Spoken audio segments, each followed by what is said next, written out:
Well, you know It's what, up to no, you. because it's gonna try to go through this. Alright. I think, I don't know, try it. Let me see what else what happens. Oh, you've been doing, you fly. I've been busy. Gotta go to Dollar Tree, you should have it done like I do. Whew, shoot. Okay, that's in respect to, we have everybody here? Let's see. Everybody's here for my committee. Well, since this is a combined meeting, I'm gonna go ahead and chair it. It's a combined finance and facilities meeting. So at this time, I would like to call the August 13, 2019 meeting to order at 5:34. Madam President, I want to make a motion that we start the finance facility meeting together at 5:35. Where's the agenda? Agenda. The motion is in order, I second it. Been moved to second. Any discussion? Sorry, thank you. Might want to keep passing it down, I think. Yeah. You get yours? I got one. They have Ms. one. Johnson has one? Do you need one? Yeah. Make sure everybody had the agenda. Thank you. Okay, at this time, there's been a motion and second. Any discussion?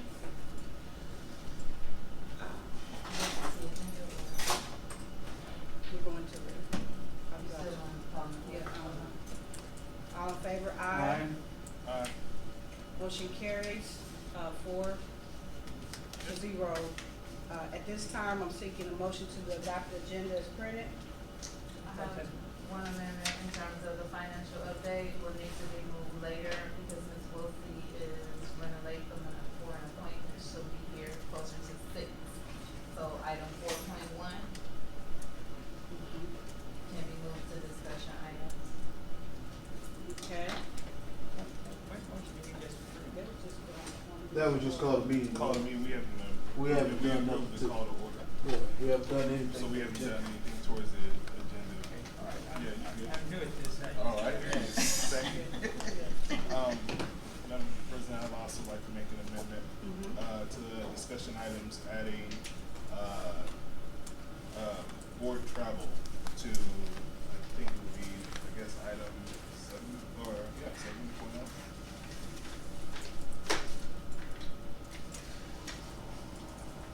Out to future, to add to future Future, agenda items. yeah, future agenda items.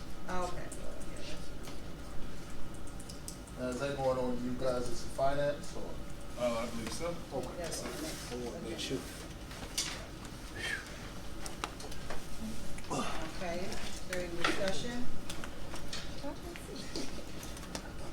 At this time, we are seeking approval of the agenda to move the finance report to later on in the agenda due to Shirley's running a little late, and to add board travel to a future finance agenda item. Is there any motion or discussion? Oh, yeah, we want to, I forgot, I want to amend also on the agenda because we're going to have our finance committee, facilities committee. 'Cause we haven't really, there were some things that were left off.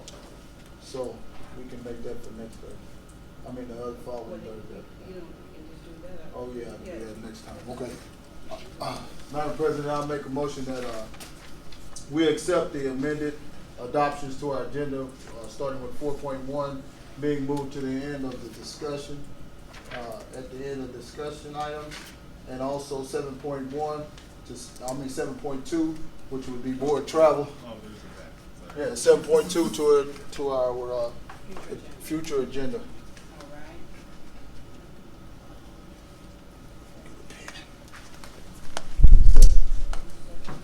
Second. Been moved and second. Vice, any more discussion? Vice President Reagan, Director Watchery, Aye. Director Brooks, Chair votes aye, motion carries 4-0.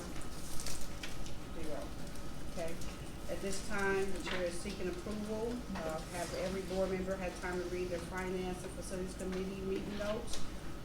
We're seeking approval of the minutes at this time. Madam President, I move that the draft minutes of July 9th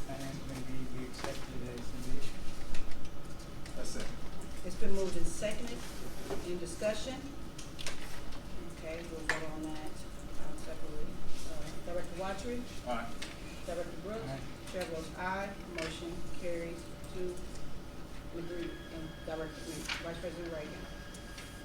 You want me to do mine? Did you read the minutes? I recommend this for the facilities committee. I was looking at our facilities committee. Okay, 3-0. 3-0 for yours. Okay. Okay, now I'm gonna do mine. Okay, that's still yours. At this time, I'm seeking approval for the July 11, 2000, facility committee meeting minutes. That's facility. Yes. With that being said, I looked at our minutes and it stated that, I don't see where it said that you were Skyped in.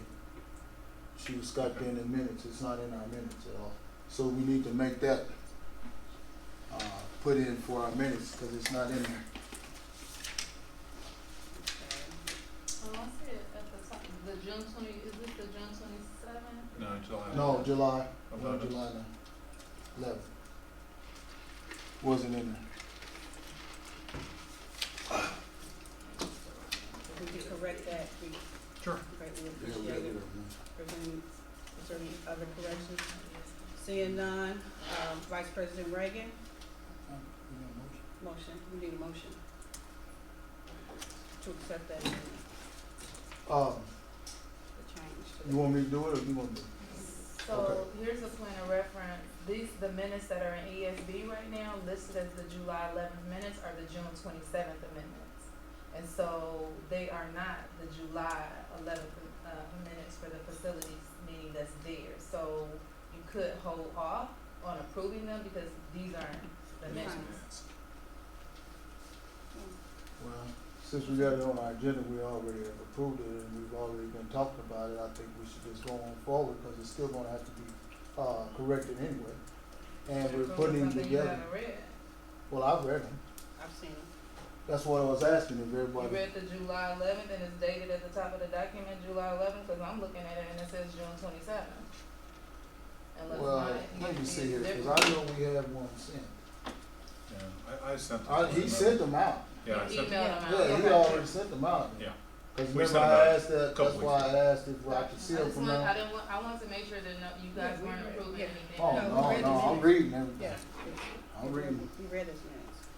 Okay, so, Now I have to ask for it now, so I'm asking that, for a motion to accept the amendment that was made to the July 11th Facilities Committee's meeting in 2019. okay, and I second it, motion carries to accept that, revision to the minutes, 2-0.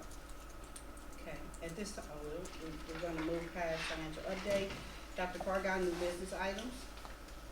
The first item is the top item 5.1, requested board action relative to the approval of the professional development plan with Pacific Educational Group for the 2019-2020 school year. Senator. No, they are copies. Madam President, members of the committee, I gave you a copy of the memo and also a copy of this year's work plan. Both of those items were uploaded in ESB. Additionally, I provided you with some points of data in terms of how the racial equity work is impacting our students in a positive way.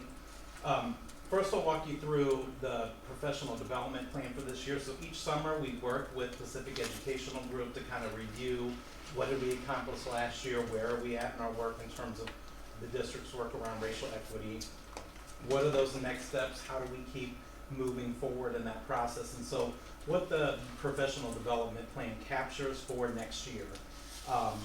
Some key points that are the district equity leadership team with the advisory component added, which means right now we have the DEL, the district equity leadership team, that is just the superintendent and the cabinet and 2 other people. What the advisory piece means is then that group will also expand to include community members that will come around the table during those meetings to provide their insight and thoughts around the equity work, impacts on the community. It gives us perspective from parents or stakeholders. So that will be a development that we will have 2 times during the school year. The other key piece is the Students Organized Against Racism, or SOAR.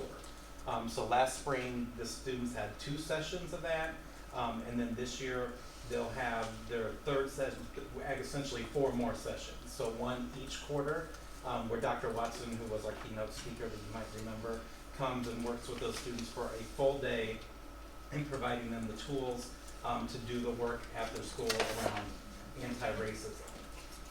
Continuing on page 2 is the spell piece, which is specifically looking at the racial gaps that we have when it comes to our students who are in special education and also our students that are English as second language learners.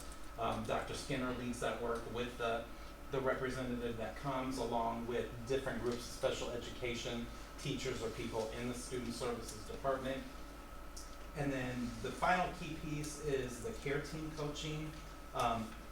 Looking at our Shaping Our Future from last year, we had some buildings that had some big shifts on the people that are on their care team, which kind of hits the reset button.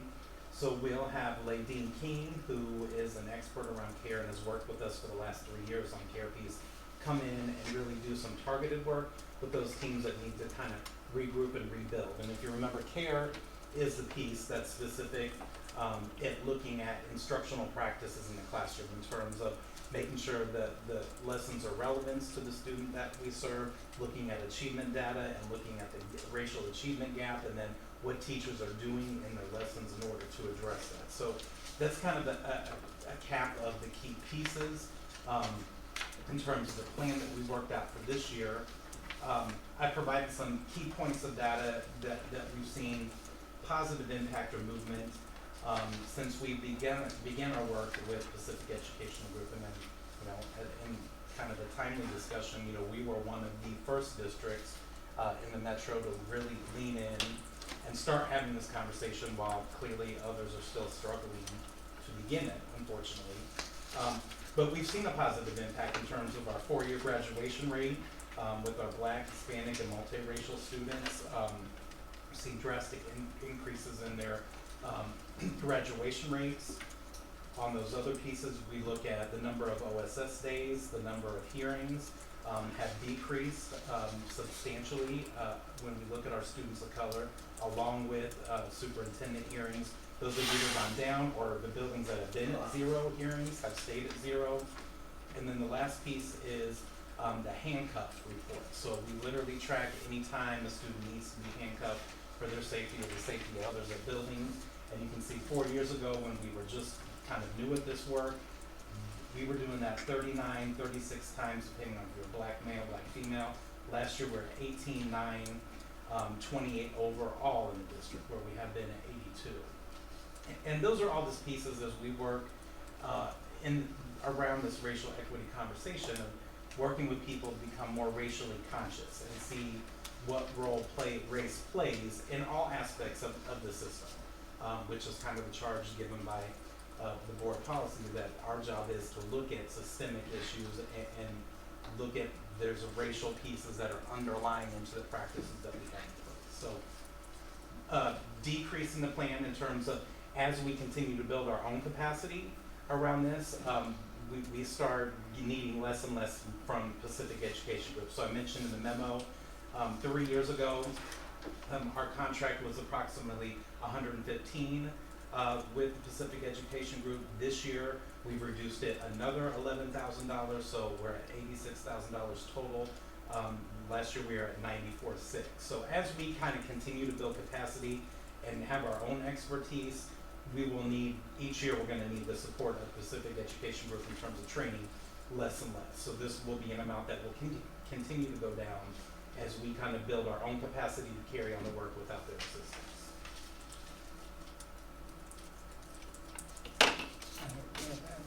Yes, who does the training for SOAR? Dr. Watson, who was our keynote speaker last year. Last year, yeah. Is he, It's a female, Dr. Lori Watson. is she working throughout this contract with that specific part? She just does the SOAR part, so her expertise is around the student piece, so she comes every time for those. Yes. And has done the first 2. Okay. She's good. Yes, she was good. Madam President, I have a question. So, with the stuff that you have set up as of right now, how influential, I guess, is the question, would it be for board members to observe the, for instance, care team meetings or even so much as the SOAR meetings? I mean, I think they would be great opportunities for anyone on the board to come in and just observe and listen to the types of conversations, and how staff kind of engages around conversations around race. So once this gets approved, then what we do is we go back to Pacific and start setting dates. So as soon as those are all set for the year, we can share those with the board so that you all know on your calendar, here's the one I wanna come by and see what's going on. Absolutely. Madam President. The student piece is phenomenal. Yeah, it is. Yes, Vice President Ray. Yes, Mr. Casey, I would like to see, if you can, bring back some, data, with the teachers and how our staff are looking at this, how they feel, giving you some more, is it in here, or did I miss it? In terms of, Staff, how they, how they are basically, interacting, how they feel, all that. And then also, like I've always stated too, with the, I have nothing wrong with this, racial equity, but I would like to see more of it implemented into the courses of our, curriculum. And I've said that before, a little bit more around maybe, instead of having Black history, we need to have it more history all over.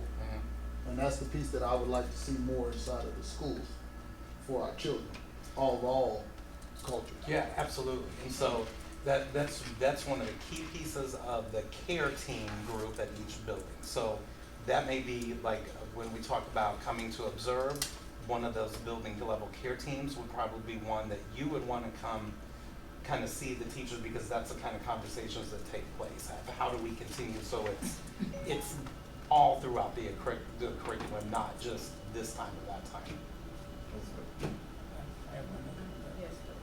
I hope within this, group that there's an inclusion of some of the, Muslim kids on the side of the Muslim population. Of SOAR, in the SOAR group? Yes. Yes, I believe there were two. I mean, and I'm just going based off of I observations, yeah. I talked to a young lady a week ago, who is Pakistani and Muslim, and she said that she was gonna enroll her, I think the daughter's 8 years old, so she was second time. And she said that she didn't see any kids that looked like her, and I told her that wasn't true. And so her uncle was paying for her to go to Barstow. That's why I got wrong with Barstow. Right. Right. Hickman, so anyway, I did tell her that we had, there was, I didn't know how many, but there were Muslim kids. I don't know what their ethnic background from, Pakistan or wherever. But I think it'd be good for other kids to know, since we've got this mess going on nationally, and the fear on the part of so many people who are Muslims, justifiably so. And I hope that, we're talking about, and I know Dr. Watson probably doing this, talking about some of the Hispanic campuses too, that's going on around the country, and back in Mississippi, which is inhumane. What is the price? This year's plan is $86,000. So last year's cost a little bit, yeah.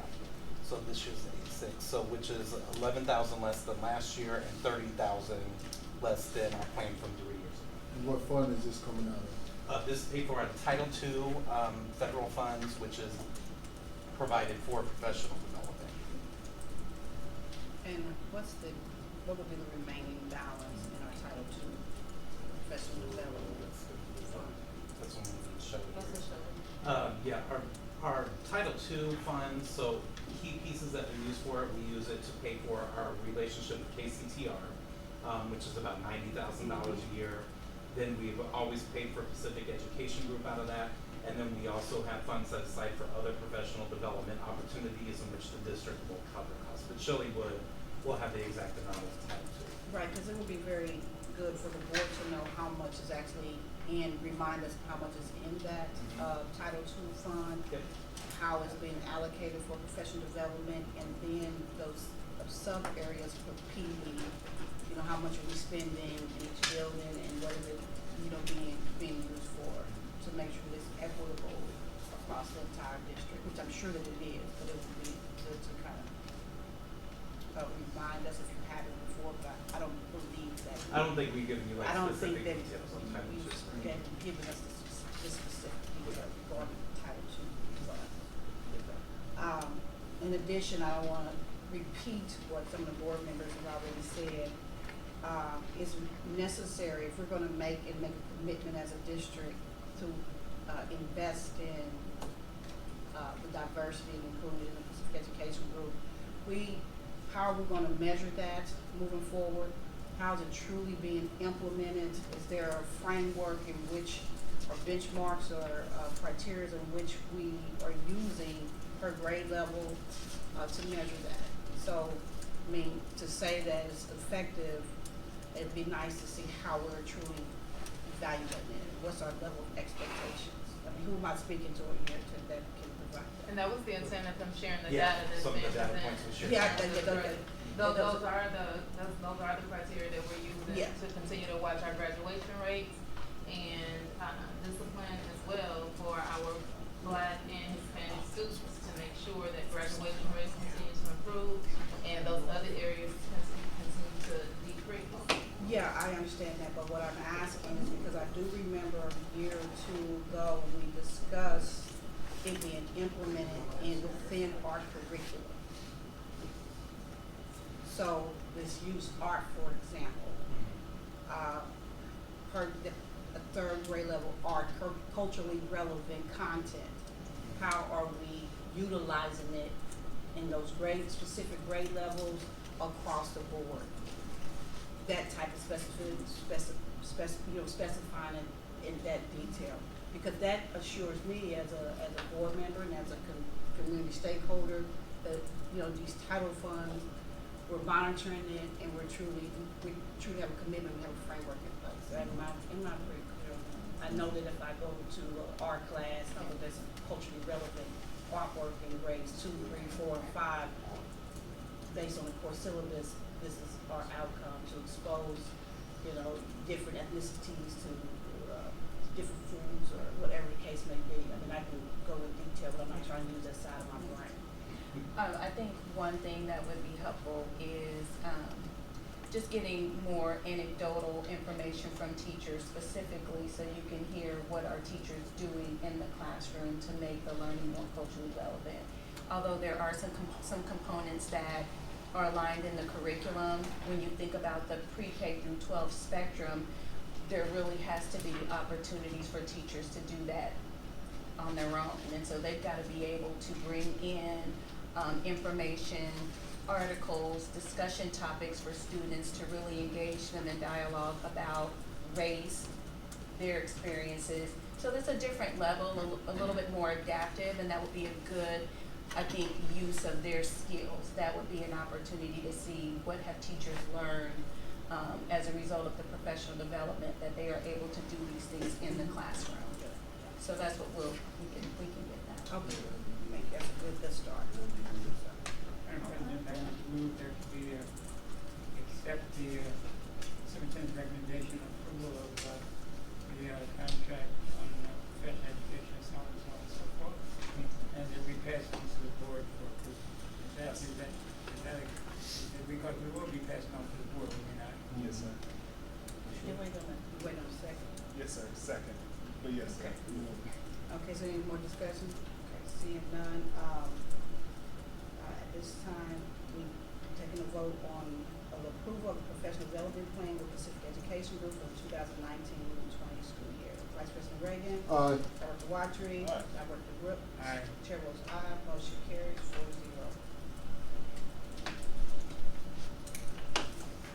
Question before we move forward. There are 4 board members here. I understand the nature of your question as I sit here and actually go back and think about it. I think his question was the fact of, are we approving, because there are 4 members here, we're approving this action, or are we approving this action to be recommended? We recommend to the board. Okay. To move to consent. Yeah. Thank you. Yep. Alright, next item, 5.2, requested board action relative to the approval of the Prep KC memorandum of understanding for the 19-20 school year. Okay, I just wanna make sure that the copy you have has the table that's attached. We don't have-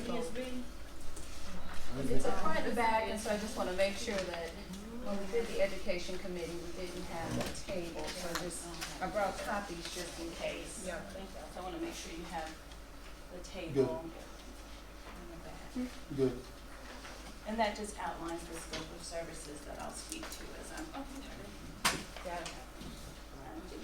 Let me get one from you. Oh, yes, Fine. sorry. No problem. Oh, yeah, I saw this already. Okay. Appreciate the breakdown.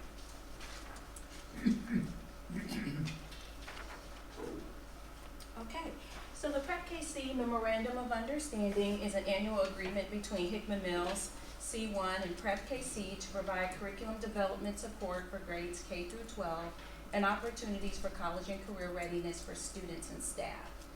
The Prep KC provides support for the alignment of the curriculum with Missouri Learning Standards, the creation of district formative assessments, professional development for teachers and building leaders, instructional walkthroughs with the curriculum and instruction department, and opportunities for college and career experiences for both students and staff.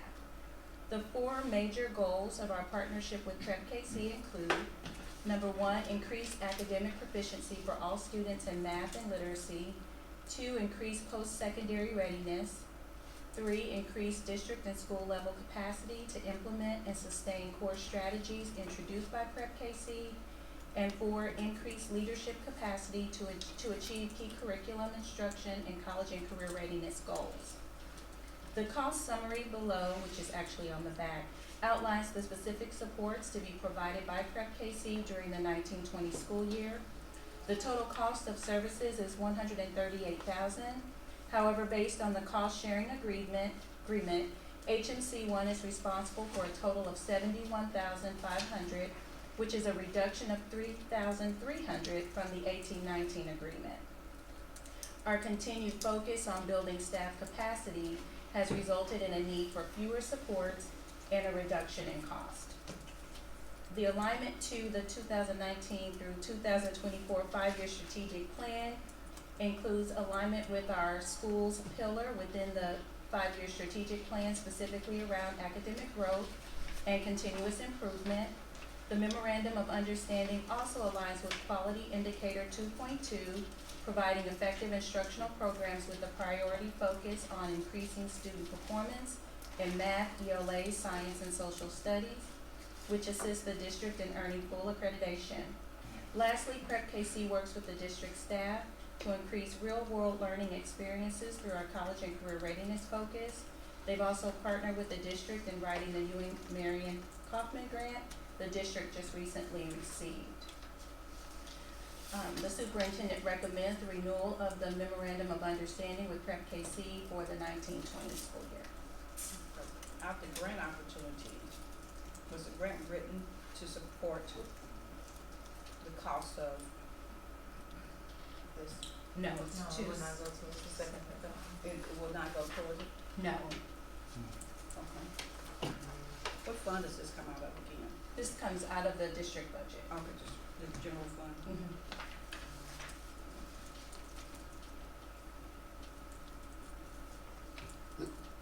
It's the only curriculum that we always come up with. I've always asked that question every time. Do we always go out and look at other curriculums? Because I've asked this ever since I've been on the board. How effective is this curriculum for our students in our urban district? How effective is it for them? Getting them prepared for college, also getting them, off of the levels that they're at, challenging them and all, I've asked that. So we do have a curriculum that the secondary team is using. If you recall, that was presented by Ms. Rowe, the new study sync. So that would be the curriculum for the secondary. The supports being provided by Prep KC are supplemental to that and really providing students with an opportunity to focus on career opportunities and college and career experiences. And so it does work hand in hand with the curriculum, what they're doing in the classroom, but primarily the goal is to expose the students to professions, give them those experiences. So it's very different than your traditional curriculum. And so the partnerships that Prep KC is able to connect us with, I mean, it's invaluable, frankly.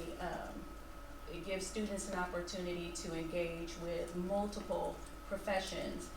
We have volunteers that come in and work with the students. They do the career jumping, they do the Ignite at the middle school. So there's just a litany of opportunities that we're provided. Some of the things that we've cut back on is just the standard traditional benchmarking sessions so that we could emphasize more of the college and career readiness, not just at the secondary level, but also working some with our middle school and a little bit with elementary. So we're really trying to expand that focus. So that's our goal for the 1920 school year. And again, I mentioned we are also trying to build capacity in our staff so that we can do more of this without the additional support. So it's just continuing to build those partnerships with different companies and organizations so that we can start having those conversations as opposed to kind of working through Prep KC. But I will tell you that having that partnership is huge for us. It just connects us with so many businesses. It would really be hard to do that without someone who's already had those connections. Has the education committee had an opportunity to listen to this and they're, yeah, Yes. okay, yeah, I thought so. Madam President, I was just wondering, what is the, I don't know if you know this off the top of your head, but BFI support? Business and finance. How many of the districts are using Prep KC? That's a great question. I know for sure Center's using Prep KC, Grandview. We are, I think there's a few more. I don't know if Kansas City is. Okay. Not sure about Kansas City. Hadn't heard about Kansas City. You know what would be nice at some point, and I know that it's not something that you're gonna probably be able to answer overnight. So know, in addition to Prep KC, what other curriculums that are supporting students? You know, I think our student body is very similar to our neighboring districts, but still different. And so it'd be nice to kind of see what are some of those curriculums being used as supplements, or if this is a supplement, what is the main piece of curriculum being used, and how often do they shift? I do remember our conversation last week, not having, changing our curriculum after, 12 or 15 years. Yeah, for secondary primarily, yeah.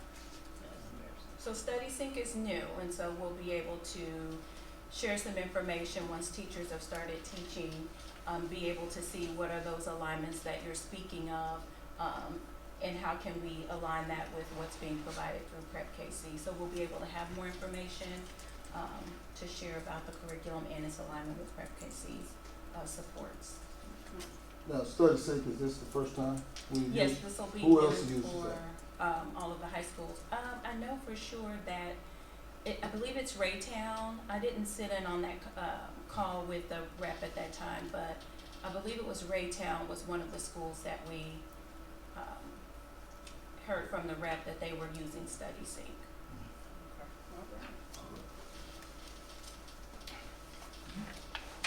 I don't want to be the only one to make a motion. I have a motion.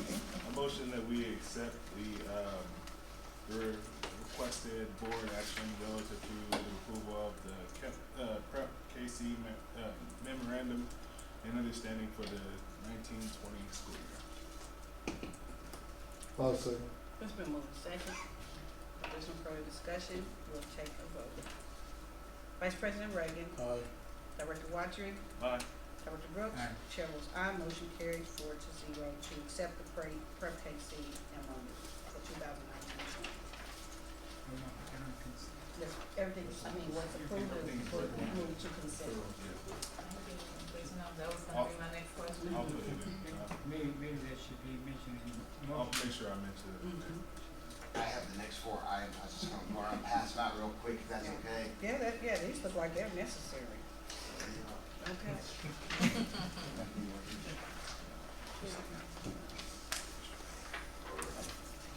These are all 4. Oh, no, that's just one.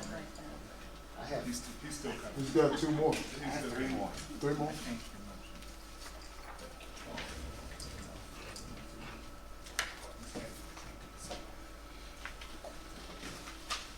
You pass these out in the order you're going to handle them, I am. or just one?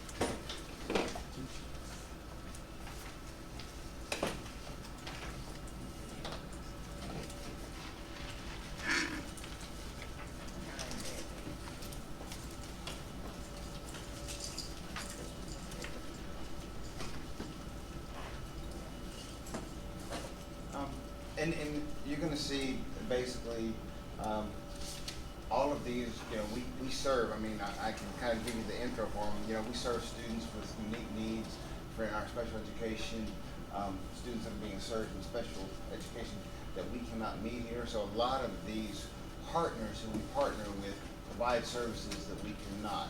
So like this first one is the Children's Center for the Visually Impaired. We have a lot of students, again, that require non-traditional program, intense services, social, emotional, academic needs based on their IEP. And again,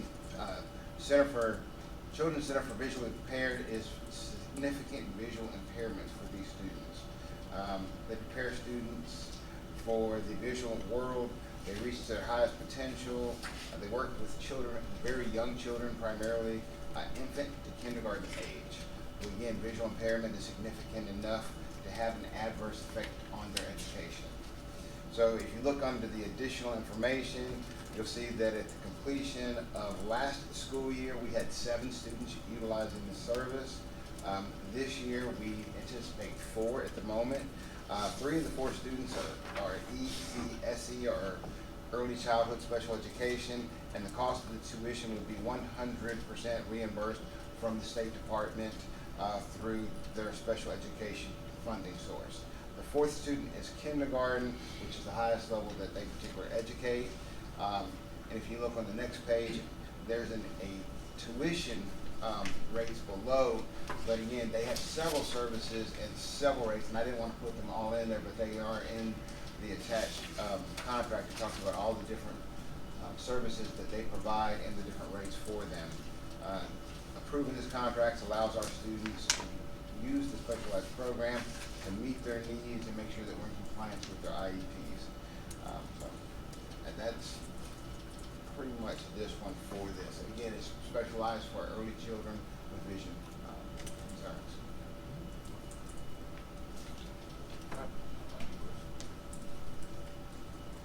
There's a discussion, seems necessary. I will motion for the board's consent of action relative to the renewing of the contract with Children's Center for the Visually Impaired. Second? It's been moved and second. Any discussion? At this time, we're gonna take a vote on the approval to move the renewal of the Children's Center for Visual Impaired to a consent board item. Vice President Reagan. Aye. Director Watry. Aye. Director Brooks. Aye. Chair votes aye. Motion carries 4-0.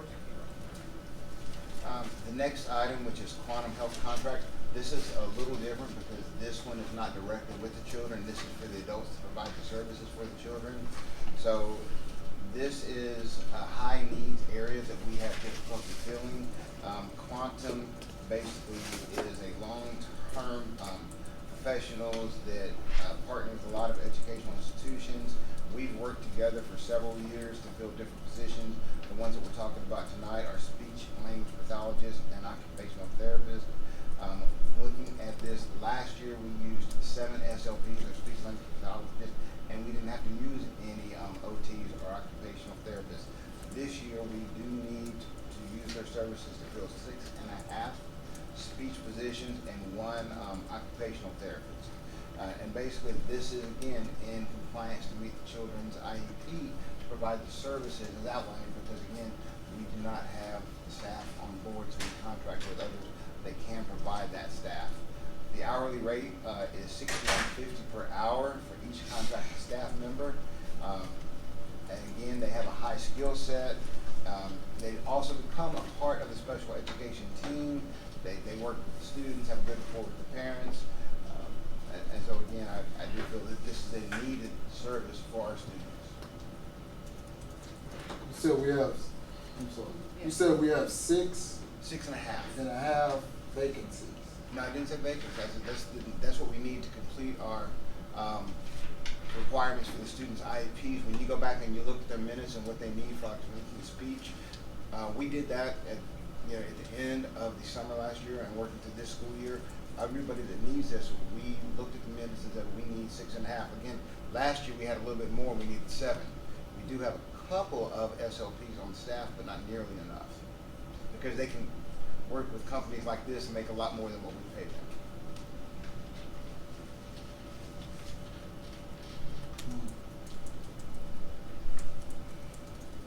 And my last question was, I never see anything about the language barriers.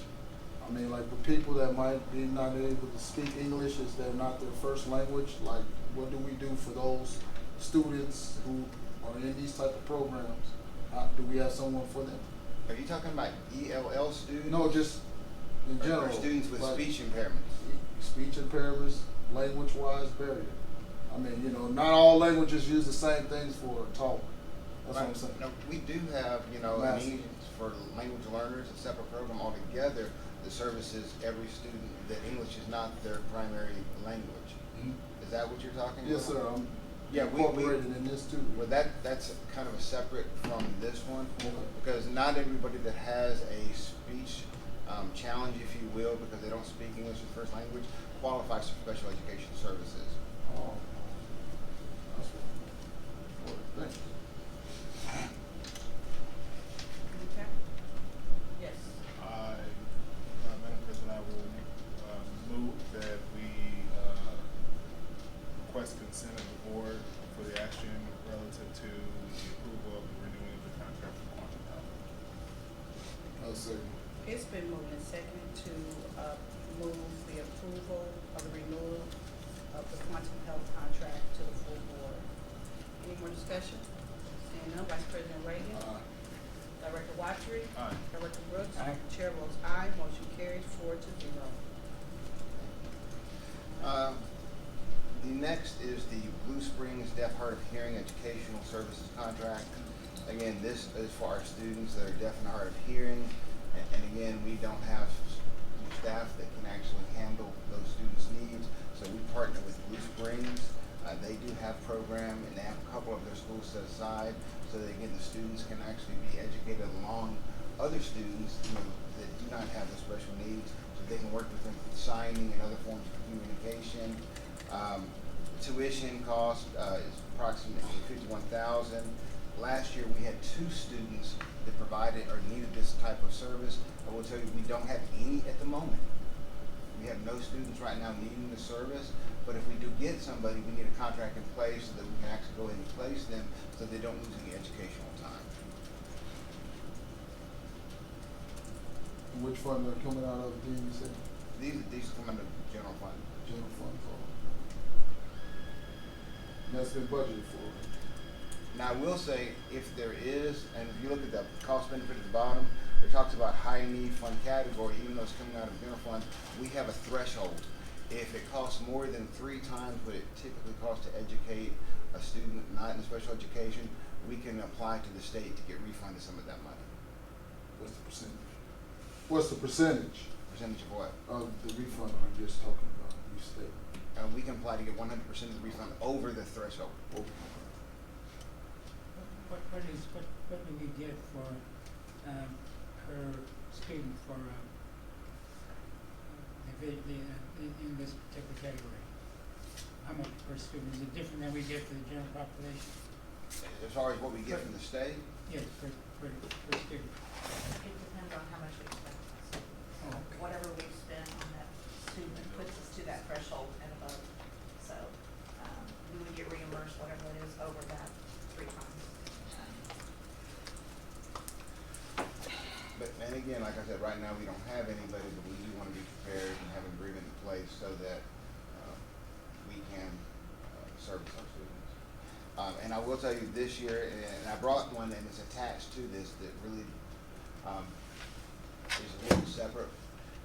They also do something because they work with all our students that want to be tested for special ed. So we have vision tests and so forth and audiology tests. And so we have our machines calibrated with them, and that's kind of separate. And if we have a student that we do a test that's inconclusive, we send the student to them for further testing. And that's really under $10,000, but that's also in this agreement.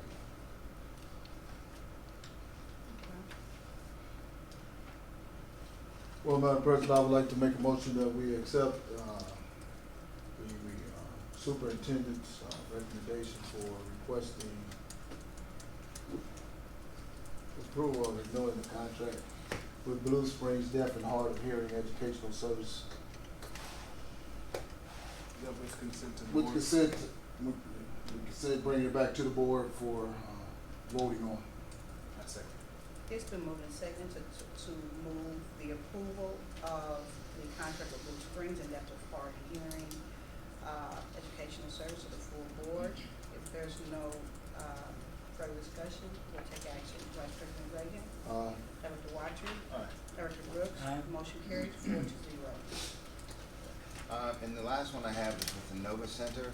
And again, this is for some of our students that require that non-traditional program with intent services to meet their social-emotional needs, that can also support their academic needs based on their IEP.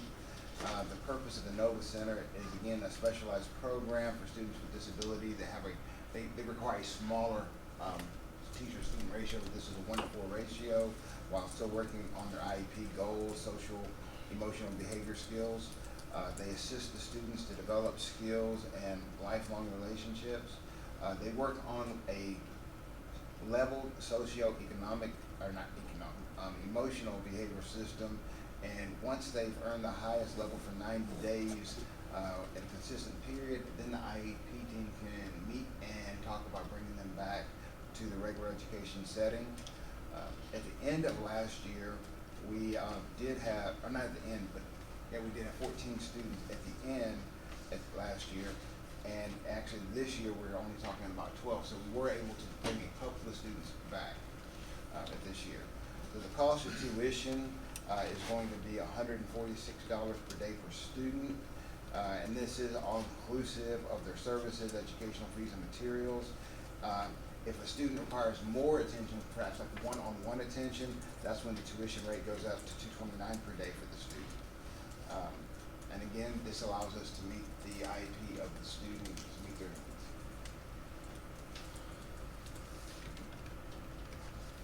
Sounds pretty necessary to me. Is there any discussion? Okay. Well, I will motion that, this body consents the board action relative to the approval of renewing the contract of the Nova Center. Second. It's been moved and seconded to move the approval and the renewal of the contract with Nova Center to consent items for full board. Any further discussion? Vice President Reagan. Aye. Director Watry. Aye. Director Brooks. Aye. Chair votes aye, motion carries 4-0. I guess we have Shelley joining us. I know some part I already explained. I guess we can go ahead and go back to the finance update if there's no opposition to that. First, on the high needs fund we were just talking about, we received about $258,000 last year for that. About a 3-year projection, so the fund balance for the end of July is at 15.035. So that's what we're projecting to be at the end of the school year as of July. I have all of the federal programs, everything in the budget, but I do wanna do some cleanup before we bring the budget to, the board in September for adoption. So, but that's what I was saying. Okay. Do we have a document to review today? No, I didn't bring that, I never brought the financials Okay. to Yeah. the, finance committee, so it's that you asked for the fund balance. So Mhm. that's fine. That was really all I have on the finance unless anyone has any other questions on the, that you know, we're at the balance. Okay, and so that 15%, is that after we have paid our clawback, the payments? It's kind of hard to say with what we're, I did not budget for the clawback, in that number just because we're not quite sure what the assessed value is gonna be yet. So I, yeah, right, it's kind of, I'd like to say yes, it's covered, but I don't know that for sure until I know exactly what our assessed value is gonna be. So I still have the, county revenue budgeted at what we received in 1819. So if we do receive more than what we did in 1819, is what we're saying, then yes, the clawback is covered. But I haven't put anything specific set aside for that. Okay, and where are we at on our payments to our healthcare provider? I received an email from him today saying that, our numbers have definitely dropped for the enrollment, this year, but it usually does drop off in July just because of the changing in staff. We do owe a little bit more. He asked, for a payment. I wanna say we're at a $500,000 deficit, and he was asking for a little bit of payment on that. So I have not had a chance to talk to Dr. Correa about what kind of payment she'd like to make.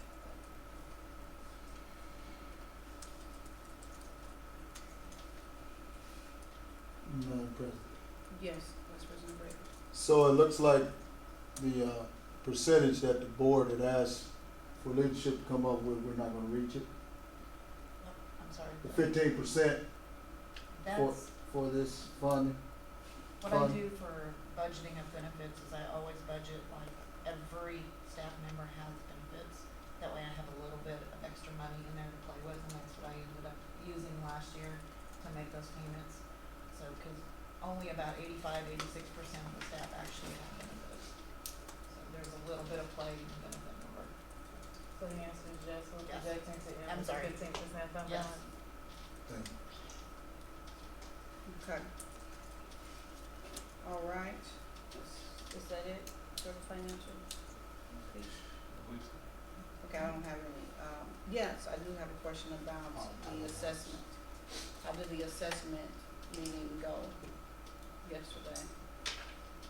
I left at 4:15. I believe there was not a final answer in terms of what this committee,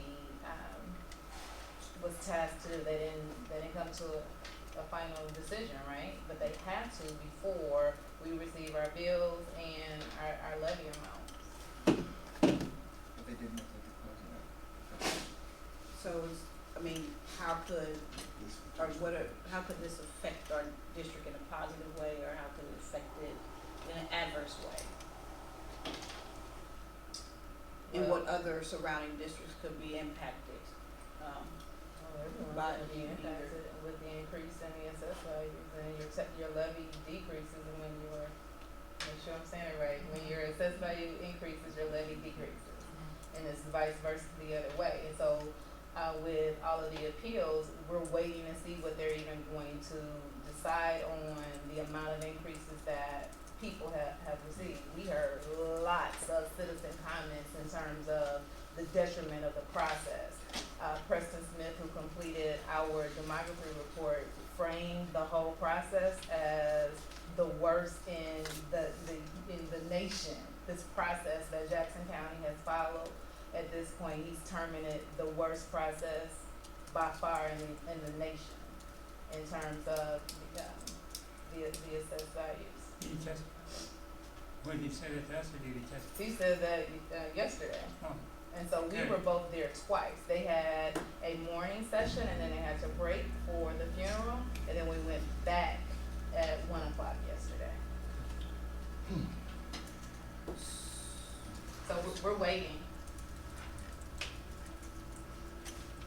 Anything that you add, Attorney Johnson? I mean, there was no conclusion, there was no recommendation, questions were asked, and because there wasn't anyone there from the county, to provide testimony, he couldn't get any clarification, so, they invited the county, they invited, Frank White, they invited the, assessors, and they invited the tax collection agency, and the only agency that shows tax collection agency, and they don't have any authority to do anything until after the financial year is closed.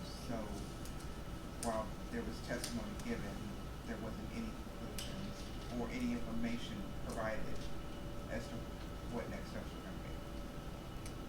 Would it be fair to say that they're leaving us in the dark? I mean, I understand that they're leaving us in the dark, but I don't think I like being in the dark when we have how many children are educating the entire community that is depending on these dollars. Right, so we can't do anything further until we get our finalized tax bill. Or, I'm sorry, finalized assessed value. And so that's why in April or May, we recommended to the board that we not budget for that increase in the assessed value, not knowing what the county is going to decide with the increase in assessed values. That was the recommendation that we made. It was the last month, yeah. So we're thinking ahead. And we presented a plan to the board to consider in terms of how we move forward with and not including the high increase in the assessed value. Yeah, We don't wanna find ourselves again with incorrect values or anything of that nature like we did last year.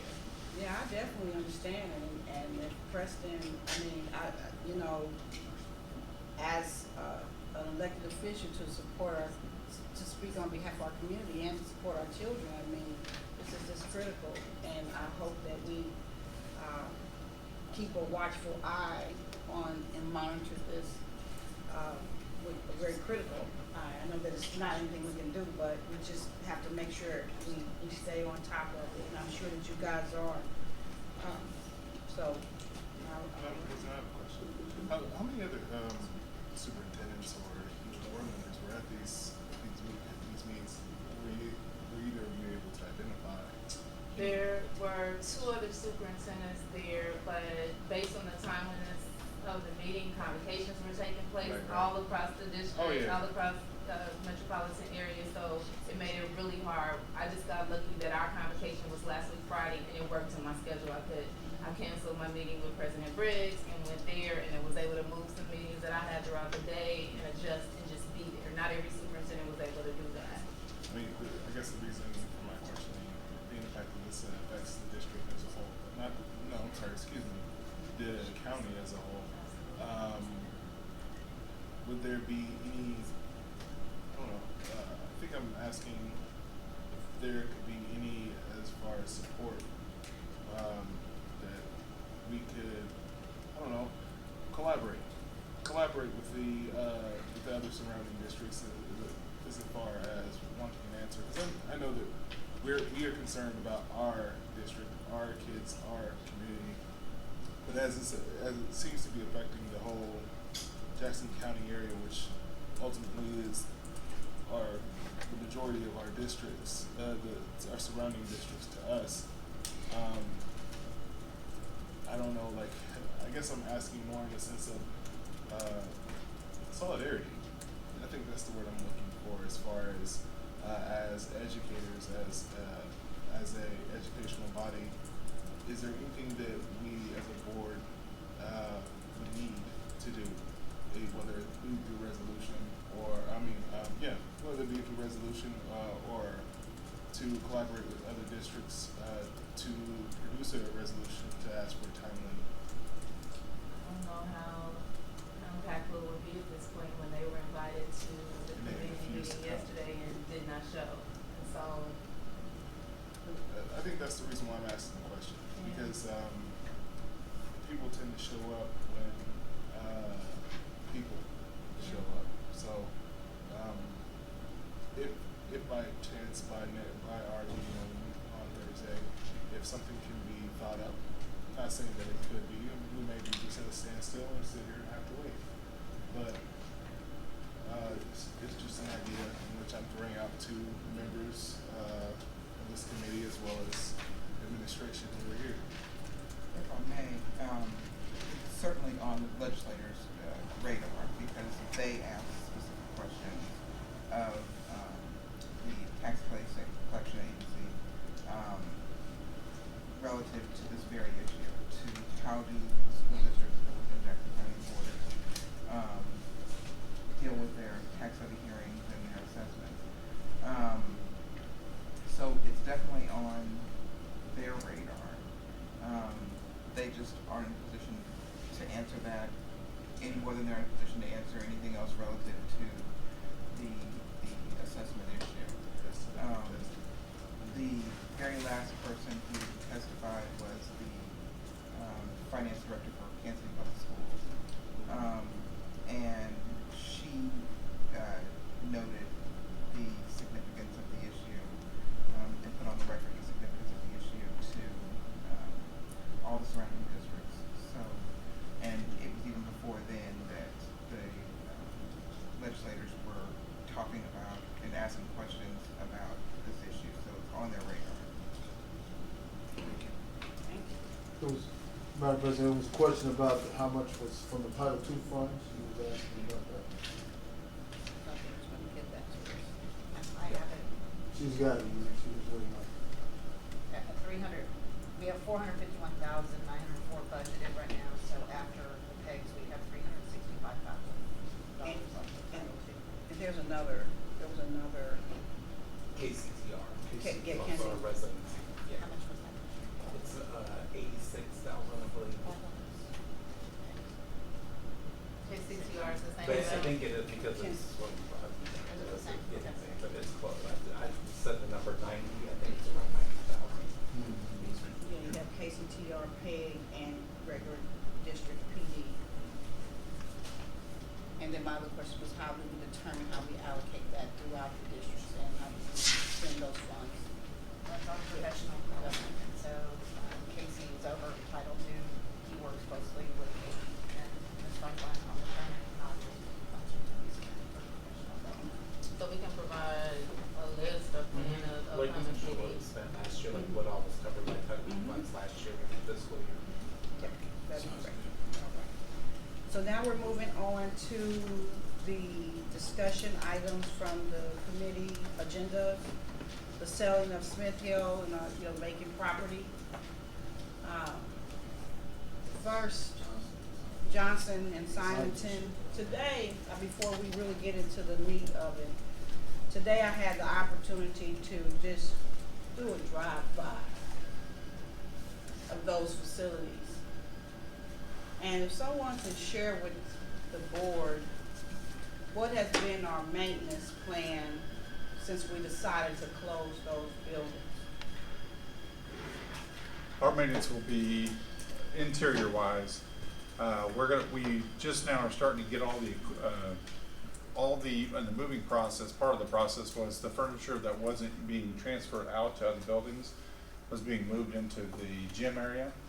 So all that furniture is now out of all the classrooms and is all in the gyms where we can access it pretty easily. So what we have been doing over the past really 3 to 4 weeks has been trying to look for furniture that is better than the furniture that we currently have and kind of swapping that stuff out. So we've been using Symington and Johnson because a lot of the elementaries obviously didn't have kindergarten, so we're using those tables from Symington that are really low and adjustable and really great tables from the Apple grant that was several years ago. Kind of doing a lot of swapping out of that. We have shut off the water to the buildings so we don't have any major leaks. We're able to maintain our units. We have enough water to maintain the air conditioning units, and we go from in the wintertime we stay at 60, in the summertime we stay at 76. So we're able to maintain conditions within the facilities to where they don't have any problems with mold or anything like that. And also keep the pipes to where they don't burst even if they still have water left in them. We don't want any kind of issues. Come fall, as soon as we get all this beginning of school stuff done, we're gonna be in the boarding up process. We're gonna board up the windows as much as we can. At the same time painting them, the same color as the outside of the building, so they kind of blend in. But we'll board inside and out for the purpose of just security, so we don't have vandals going inside. We'll also continue to use it as swapping out of furniture as needed at that time period. Outside wise, we're gonna work with the playground company to take down some of the functional playground equipment and move it to the other facilities as needed, and to swap out equipment that might be older and with equipment that might be newer at Johnson and Symington. Like Johnson has a piece that's only 2 or 3 years old, and we'll be able to work with the playground company because playground companies assemble those with very specific sprockets and wrenches that only they have, so they have to take it apart, and it's not made for a general person to take apart. And that's the proprietary of it. That's how they make money. So we'll try to bid that out, that service out, try to find out what it's gonna take to move some of that equipment. And what equipment that we can take down, some of it isn't that way. We'll move to our warehouse and try to store and then replace as needed if it fits other playgrounds, like slides and things like that, and panels. Trying to think what else. Basketball goals, we're gonna start taking basketball goals down. We're gonna start, especially the rims themselves, those tend to be the things that break the most at some of the elementaries. Trying to think what else. We're trying to utilize all the water fountains, bottle fillers, hardware on the doors. We're using doors themselves. We're using the partitions within the bathroom piece. We're going to dismantle and use as storage and use in the buildings as needed. Sinks, I mean, everything you can think of, we're going to reuse and have been doing that this summer a little bit. We've replaced several water fountains already that were older in some of the existing buildings and took them out of Symington and replaced them in those. So we're going to try to utilize all the aspects that we can, fire extinguishers, everything. So that it'll take time. So there's some technology in there too, and I know that technology has taken out all their pieces. I think almost every piece except for just a few smart boards here and there, but they still got to take down. But they're reusing them in the other buildings and swapping them out. I know they moved a bunch over to Burke, I think, as well. Also used like intercom systems that were moved over to Dobbs. So we're trying to use as much of that those facilities, guts of it, if we can call it that, as much as we can to save the district money. So. Did you have anything, Mr. Ray? Yeah, I also did a drive by, and what I've noted that is very fascinating since we have closed these buildings is there has not been any type of maintaining of the yard at all. That's incorrect. We've actually mowed it 4 times. We haven't mowed it in the last 3 weeks. Let me finish. Okay. And with that being said, especially at Smith Hill, there's a trash bin that's back there, all the way back there. Nobody's never stated to us about what was going on. Why is it back there? Why is it the pole locked? One side is locked, the other side is open. There's a bunch of trash all around by the trailer. The football field looks like looks like a cornfield. That's how big and tall the grass is back there. I also had a chance to look at Johnson, and I had a chance to look at Symington, and I also had a chance to look at Smith Hill, the newest one. Are they cutting all the grass that's over there? Yep. And it's kind of ironic because even though they might have cut it 4 weeks ago or whatever, this is the beginning of school. I just didn't understand why we couldn't have all our grass mowed for the first day of school for everyone's school. But those 3 buildings, Symington, Johnson, I see why people would probably break in. It looks abandoned. It's just like if you leave a house unattended to. Well, I'm gonna break in and see what you got. And I don't know if this is something that we are looking at. I would like to know your resolution on how you're gonna get all that trash from back there, because that's amazing. Well, we deal with the trash there almost weekly. People go back there and dump quite a bit. Oh, it's a lot. Yeah, we've been through, every week, we basically go back through there and put the trash back in the dumpster. We have community dumps there quite often, and so we're dealing with a lot of community dump that happens there almost, I would say almost daily. We've probably been through somewhere between 20 and 30 locks on that one side. They consistently cut it, and now when we do close it, they still dump because they just go over the curb. So it's we've gone through so many locks here, it's almost cost prohibitive to put it back up there. We certainly can, but they just go over the curb anyway and dump as well. So yeah, we're constantly cleaning debris from there. And I say community, I don't know who it is that's dumping that, but it's consistent that people are dumping things back there. I don't see any reason why we would mow the football field at Old Smith Hale. There would be no reason for me to mow that and spend time mowing that and spend our money mowing that. I guess my concern is safety. We just found somebody, the incident. And I can see how somebody could get lost in the forest back there. And then you got all those rocks back there. It's a lot of stuff back there. It's from all the way from this door, all the way to the end of the door down there. It's a bunch of trash in the back of those buildings. And you got a bunch of rocks all over there. So I don't know how much you guys have been over there, but it looks ridiculous. And then if we're trying to sell something, how you think, when you go look at a house, the first thing a person looks at is the outside first. Then they go inside. But that's terrible. And I don't know what whose budget it might come from, but that needs to be taken care of quickly, all three sites. Just look a funky mess. Well, it sounds like it is a plan, a rotation in terms of Yeah. cutting the grass at those three sites. And so what we do on Look the at the Johnson view. and Symington cutting grass and Old Smith Hale. So our goal was to do it every 2 to 3 weeks, depending on rain and the amount of rain and how much growth there was. Over the last 3 weeks, we have not mowed for the purposes of transferring all this furniture. Our grounds guys have been doing nothing but moving furniture and helping with that process. So we haven't mowed in 3 weeks. And so now that school is starting, we'll go back to our rotation of probably every 2 weeks until the end of the mowing season, which is about 1st of November. So what we do though is, and we have to understand that these are very, very large pieces of property in comparison to our counterparts. It takes an enormous amount of time to mow that stuff when you have 2 mowers. And so we take those guys completely out of the workforce when we do that. And when we do that, we put ourselves in jeopardy of doing things that we need to do to help within the classroom. But So- you see how important. Oh, I definitely see how it's important. But Mr. Regan, that's why we're taking things out of the building. That's why we're trying to save the district money. That's why we're trying to paint the stuff. We're gonna paint the boards the same color as the building so it looks good within the neighborhood. That's why we start cleaning up debris from it almost every day, I know weekly and almost every day.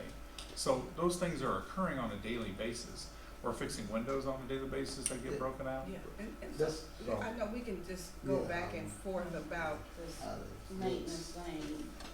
Just like ask you, do we have any no trespassing signs?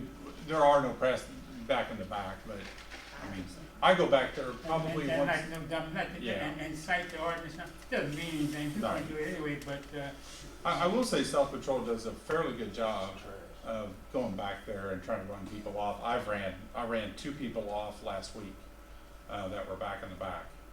I mean, that's an every week occurrence of me getting people off the property. do we have anything like the motion? We have it for the interior, yeah. We have it for the interior. It'd be very costly to put something outside, We could, where a light comes on, yeah, we could. not that that means anything. Yeah, I mean, we Okay, so, we had an entire unit stolen during the day, so I don't You know, know. I really think, especially based on the information from the board retreat and sitting on these properties and seeing what, regardless of this maintenance schedule thing, it needs to be cut. Our kids are gonna have to go to school tomorrow and stand in front of buildings with grass taller than them. There's no explanation for that. At our existing buildings? the ones that we just closed, they're still our bills until we do something with them. Oh. So I would ask that we get that done like ASAP, so that our kids don't have to leave their house, stand on bus stops with grass as tall as them, because anyone can be behind the grass field, and I would hate for something like that to happen. So we just need to clean it up, I mean, Okay. which, I mean, it's the weirdest thing I've seen today. So, I think it's time, I had the attorney, based on what board members have been saying, is we've held on to Smith Hill for so long, we've had these vacant properties, we see this and see that, pulled our board policy for selling of existing buildings. Okay? That's our board policy. They've kind of provided us the three options that we have to use. Carla, can you review option one for the record, what our option 1, 2, and 3 is? So, policy DN1 and then the corresponding administrative procedure for DN1 correspond completely with Missouri Statute 177091. And both of those provide three options for getting rid of property that's no longer being used by the district. The first option is to list a property with a real estate broker that's licensed in the state of Missouri, and then the district would pay the broker a commission upon the sale or lease of the property. The second option is if there is, if the city of Kansas City or a state agency or any other municipal entity desires to purchase those properties, then the district can negotiate directly with that agency, secure a price, and move forward with the sale after that property, the terms of that sale have been posted in a public newspaper, published in a newspaper for essentially 4 weeks in advance of the actual sale. And then the third option is to go out for public bid for any of those properties or all of those properties. To do that, it would require you to list the properties in the newspaper, publish the properties, the bid, the sale in the newspaper for 2 consecutive weeks, with the last week being a week before you intend to receive bids, and then the property would go to the highest bidder. So those are the three options for selling property that's unused. Point of clarity, who would then oversee the negotiation of the selling of the building? I don't have a license in that area.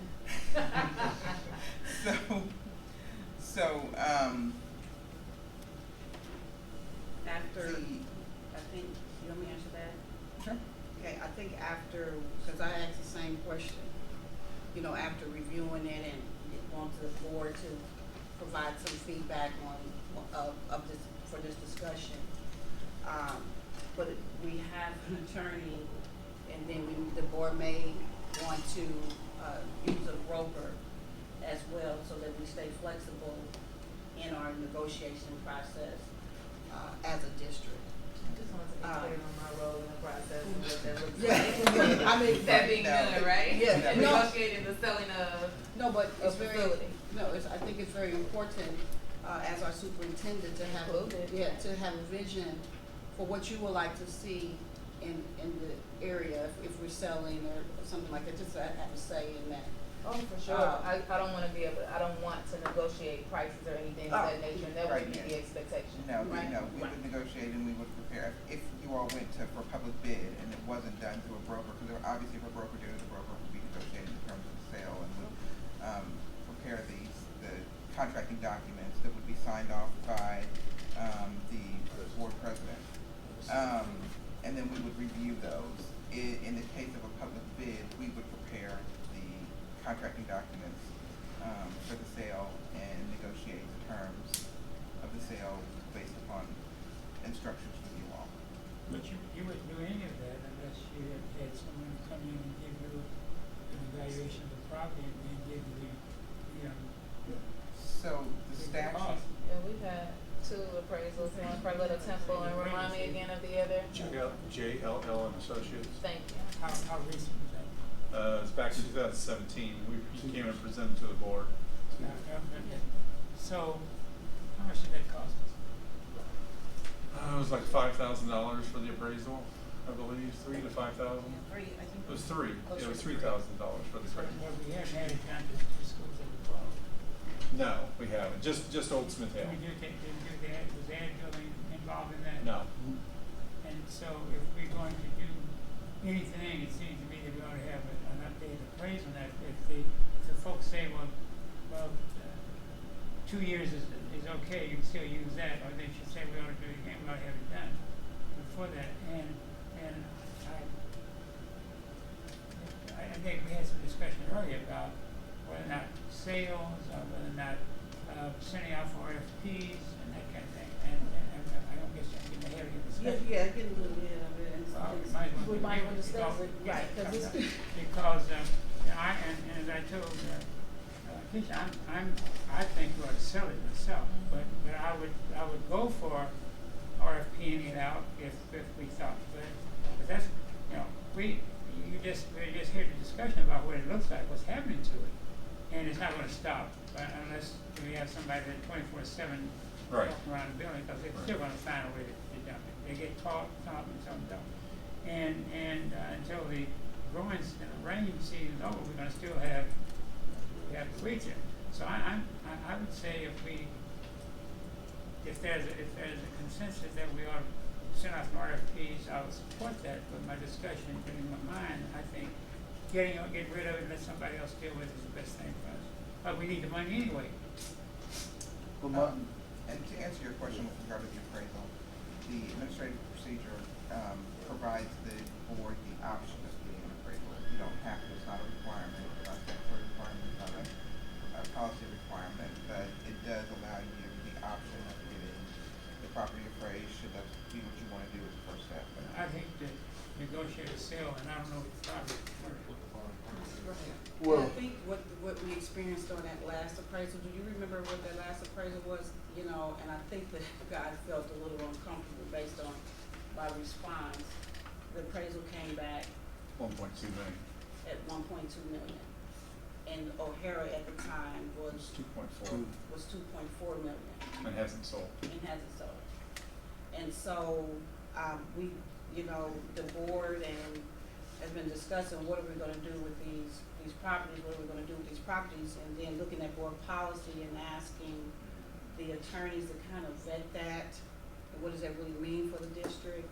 I asked them what would be their best recommendation, for the district at this point, since this is a area that's been uncharted. And before I give you guys a recommendation, what you have, since you got something in mind? No, I'm just, my next question was, we were presented with 3 options. What are your recommendations? Yeah. And then I have another question that I'll throw out there, because we've invited Block Realty to come and join the board and present to the board on this week, Thursday, considering the 3 options that we have, if we would, do we need to have them there on Thursday, or hold off on that, because they've already presented to facilities? Facilities, yeah.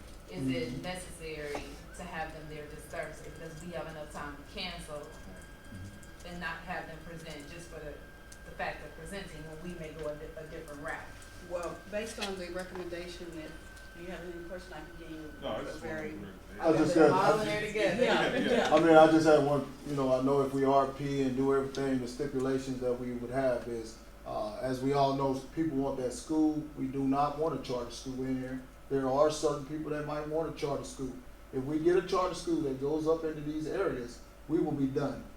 And I just wanna say that on record. So whoever's looking for the building, we need to have some type of stipulation of what it is gonna help our district. We just don't wanna sell it to somebody and then we're not getting anything in advance. Money can go for so long, and as we see, we're spending money like by the hour, and it'll be gone. So if we're looking long-term, we sell the building, then we're gonna get something that's gonna populate here in our area. Whereas, you know, we can probably look at homes. We can get some of y'all back over here. You know, we might look at a developer to try to come in and build some homes.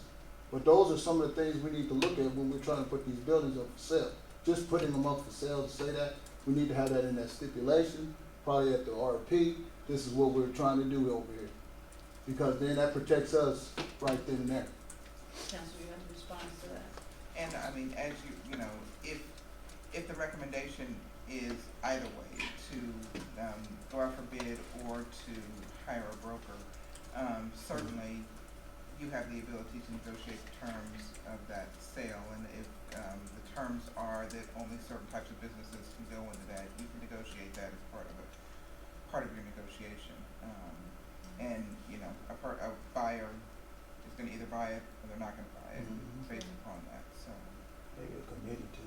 That's a deed restriction is basically what it is. Mm-hmm. You can place a deed restriction on it. Okay.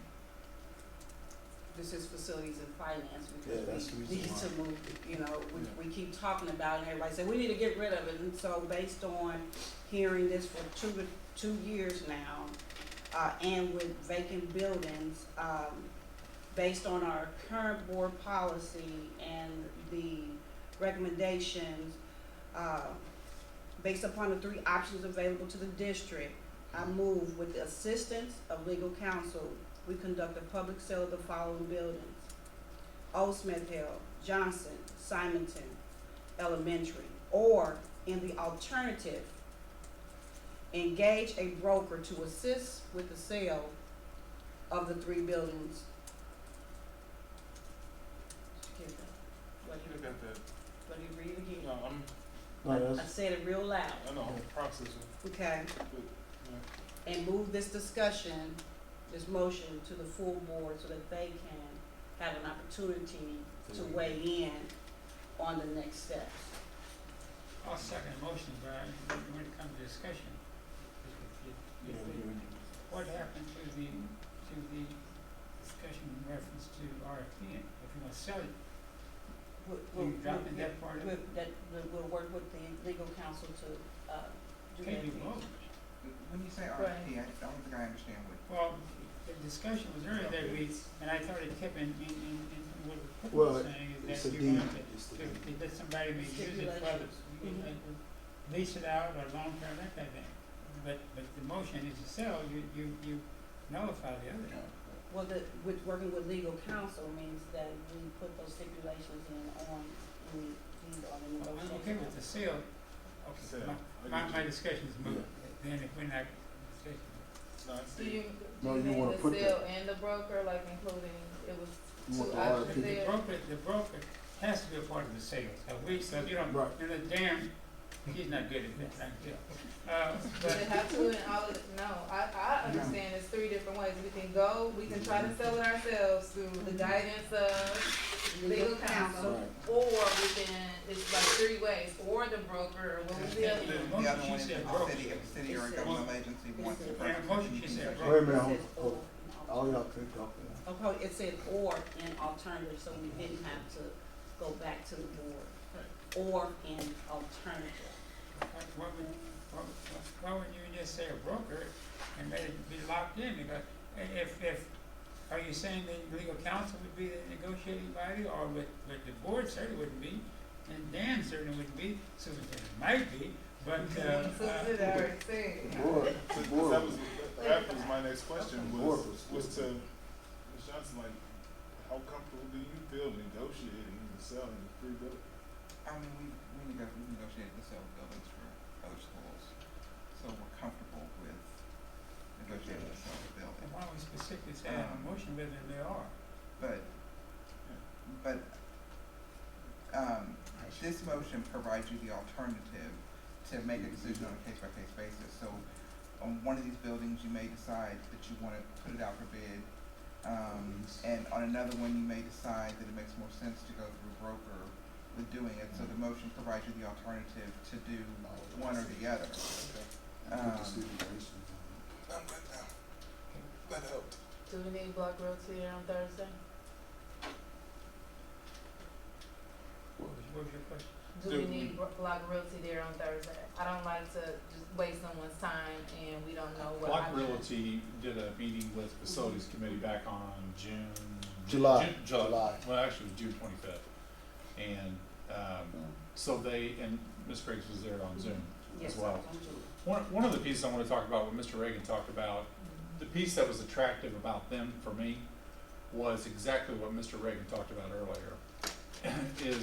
And to explain Block Real Estate a little bit, they're the ones that are working with the Kansas City, Missouri School District the last 12 years and selling all of their schools, which is 36 in total that they're trying to sell. Sell, lease, repurpose, whatever you want to call it. Because they've done a little bit of everything. Their connection, this is obviously a very unique niche in the real estate market, an old school. So I think they are the only ones in the Kansas City metropolitan area that does this. And so one of the things that they really talked about at our meeting that I think was attractive to us is that they know the developers that buy these buildings, or at least have interest in them. And so with the possibility of redeveloping that school into a senior living center or apartments, and they have some, and I'll give you this packet, Mr. Brooks and Mr. Watry, that where they've had schools that they did that with, and I can't name them offhand, but they're in this packet that they provided, where they did turn the schools into apartments, luxury apartments. And so, and that goes back to what Mr. Reagan is trying to refer to, and I think it's, for me, that's attractive. I think that's attractive for our school district. Obviously, we would lose a little bit in commission to their service, but at the same time, I think we might like the long-term result of that. They're professionals, this is what they do, they have those connections, they've done it before with success, and I think that's worth exploring. In addition to that, they're also appraisers as well, in-house. So we get our bang for our buck in that respect. And I think, I mean, I'm not trying to sway you, but these are people that I think we need to lean on a little bit for their advice as to what the value of that property is. I couldn't tell you. I remember JLL 2 years ago saying, you can put it up for 1.2, but if you get an offer for $500,000, you better take it. Yeah. That was his quote directly to him. That was a turn off. Yeah, and to be honest with you, he's right. In the sense of, that's what, in his terms, this is what happens in commercial property, especially property like yours that is so unique. And he said, we've done lots of churches, lots of things, and that's how it works. Now, who knows what that means in today's market? Could be completely different. And you, Mr. Brooks, Mr. Ross, you know as well as I do that local people may see it as worth every penny of 1.2 million. I don't know that answer until it goes up for sale, and then we'll find out. I only have one statement, and I just want to ensure that as we move forward with this, that we're cognizant of this.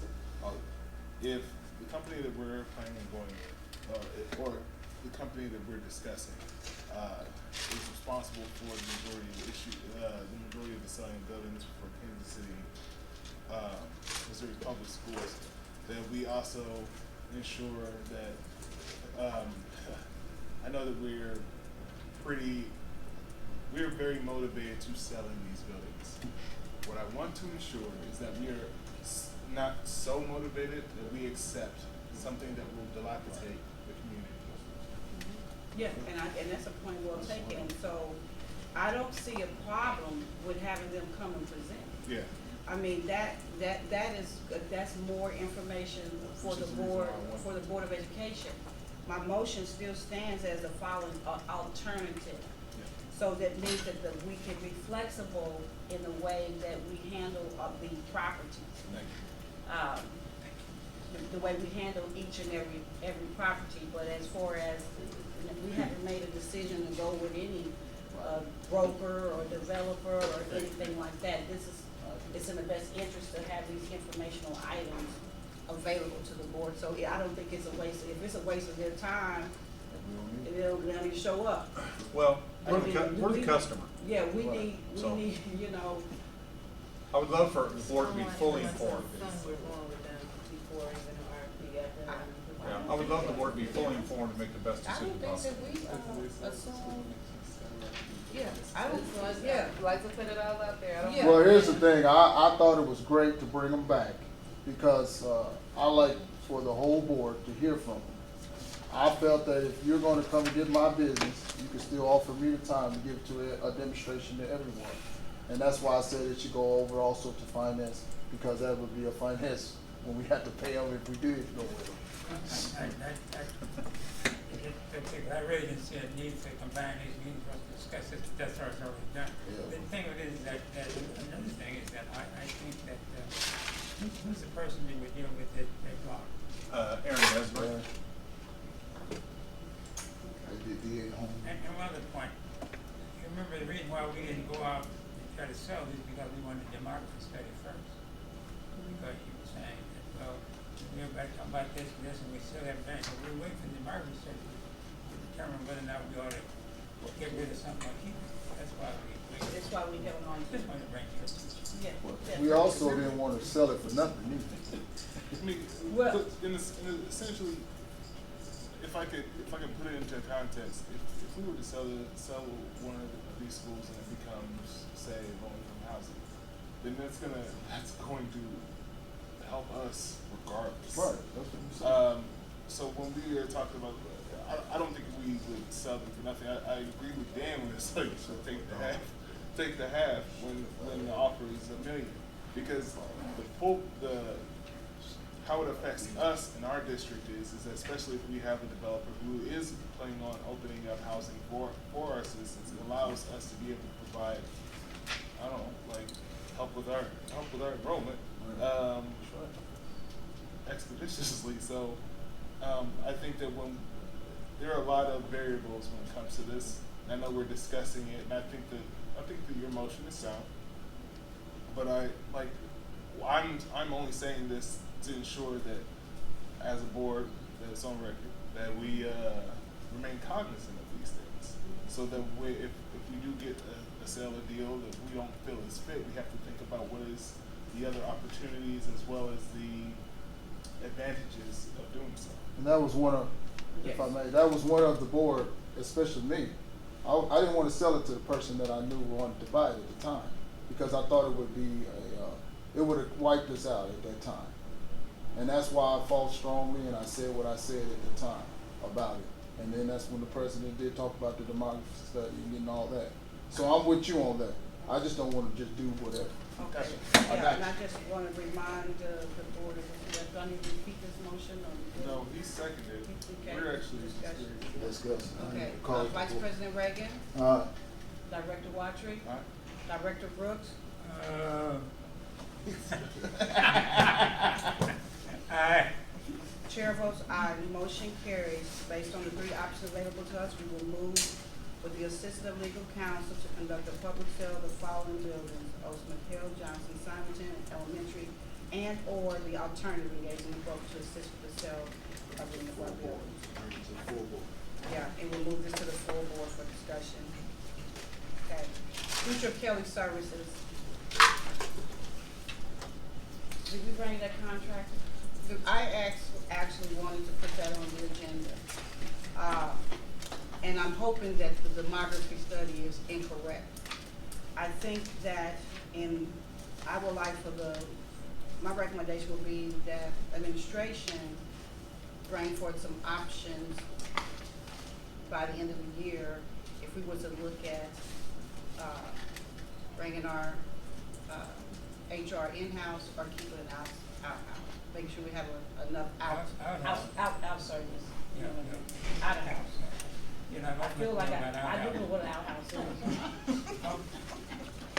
We're gonna build some outhouses? Yeah, if we can get board, support, if I can get the board support on charging administration with looking at two options and well enough time in hoping that the demography study is incorrect.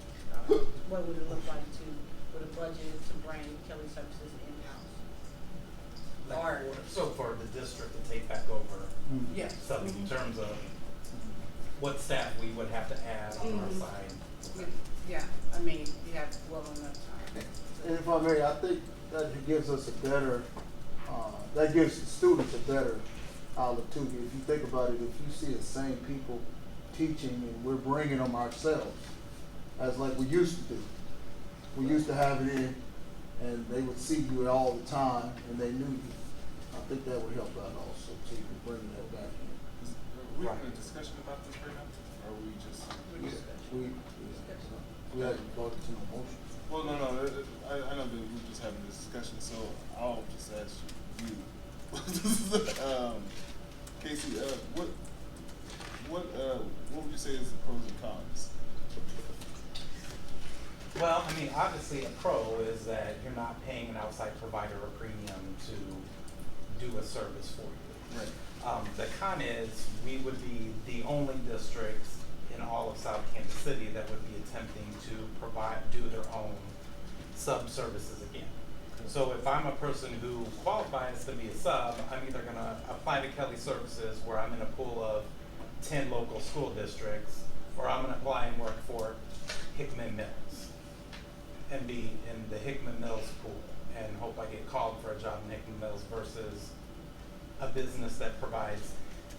I mean, and I don't want to get, I mean, I guess since we have a long timeline, Madam President, I think I could kind of present a lot of pieces. I mean, the healthcare law forced a lot of districts, which is why we went to Kelly Services initially, because no one can work more than 3 days, or we have to start paying them $6,000 in benefit. I mean, there's lots of moving pieces that would be down in the weeds for throwing this just, today, where if we have a long timeline, I can put together a comprehensive look for the board in terms of pros and cons of what that would be. Yeah, I'm sorry, I didn't mean for you on the list. No, it's all right. But that's a good question, because it now leads me to my question, my response. I remember, and I'm not gonna go get on my stool about it, but I remember when we talked about the alternative school and the need to bring that in-house, and we didn't, but we did it the next year.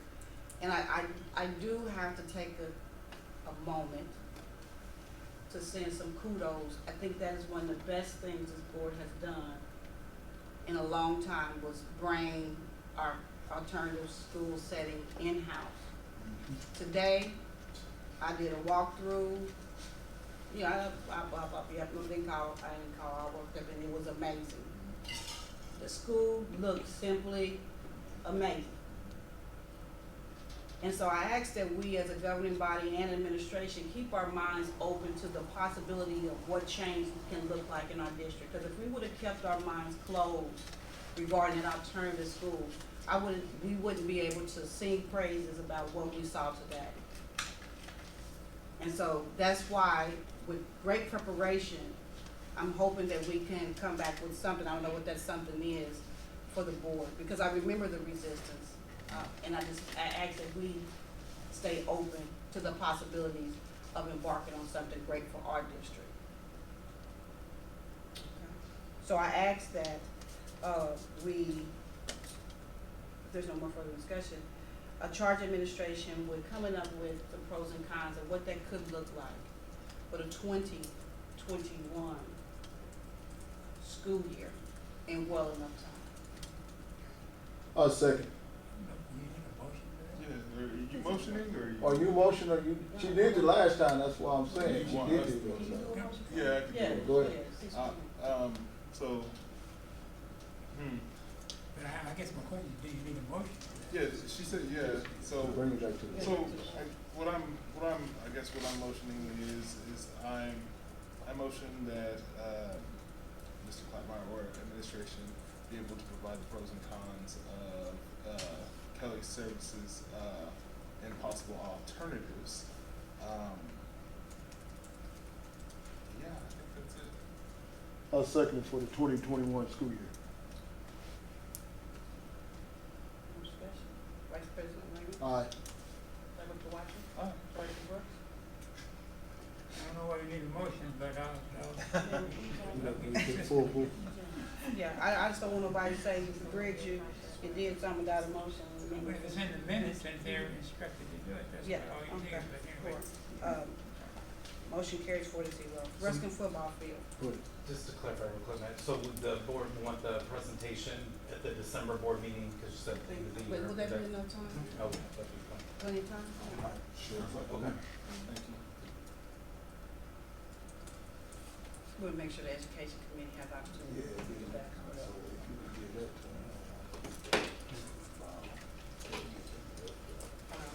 Ruskin football field. Just a point of clarification for future reference. You don't, if you're charging the committee to do something, instructing administration staff to do something, you don't have to make a motion to do that. It's nothing, there's never anything wrong with making a motion, never out of order to do so, but you don't have to. Yeah, okay, thank you. Ruskin Thank football you field. so much. Ruskin football field. I want to put my reading tonight, but it's not looking good. I know Mr. Reagan and Ms. It's still on set, So, don't put that in. because you cooking it. You cooking it.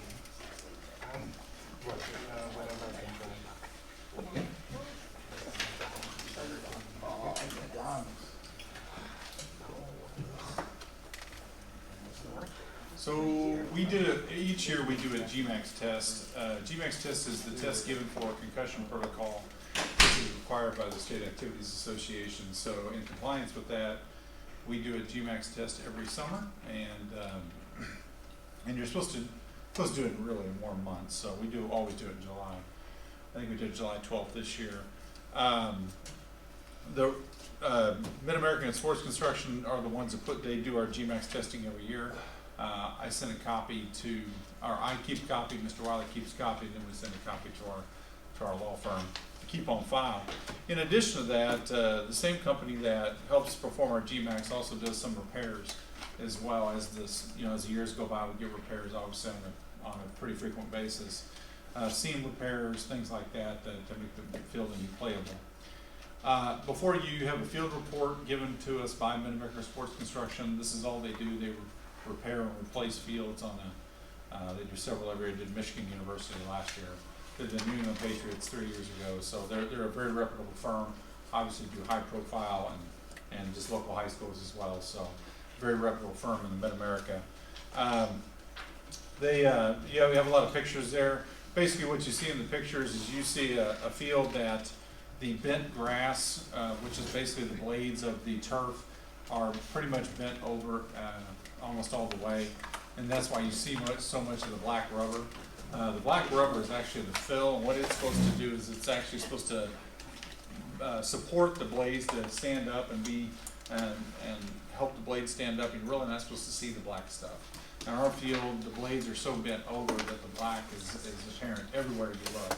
And basically those little black pellets are just basically chewed up tires at a very small piece.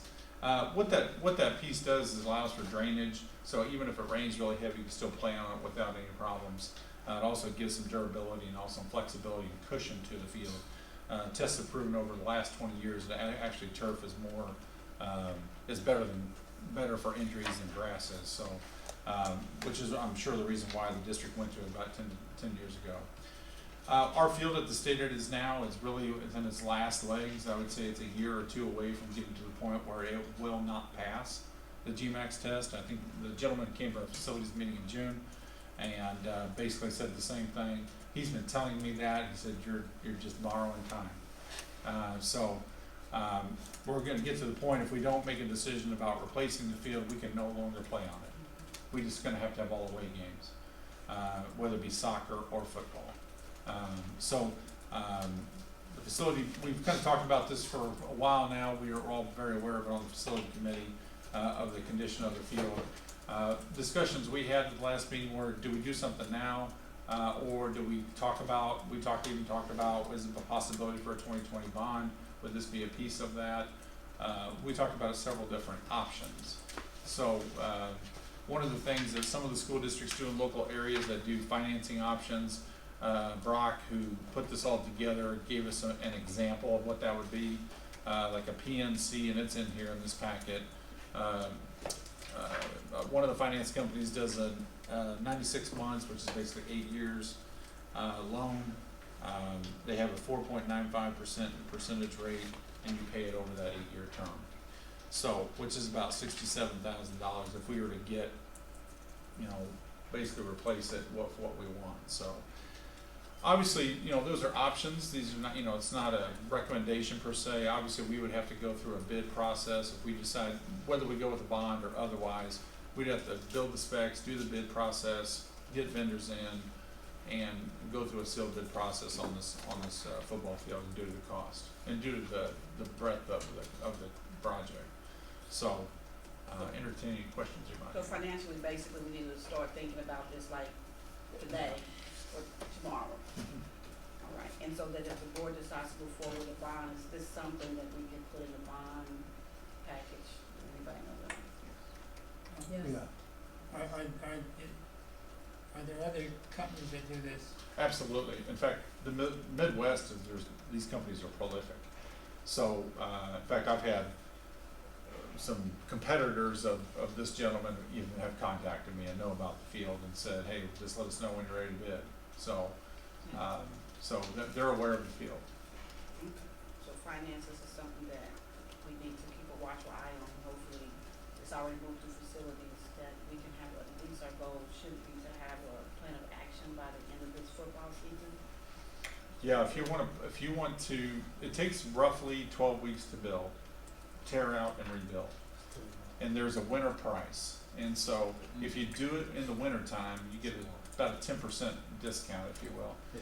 So if we decide that we want to do it now and not the bond, then I would really need some, build the specs and get it to you by September, get it approved in October, and begin construction in November. Is this in your budget?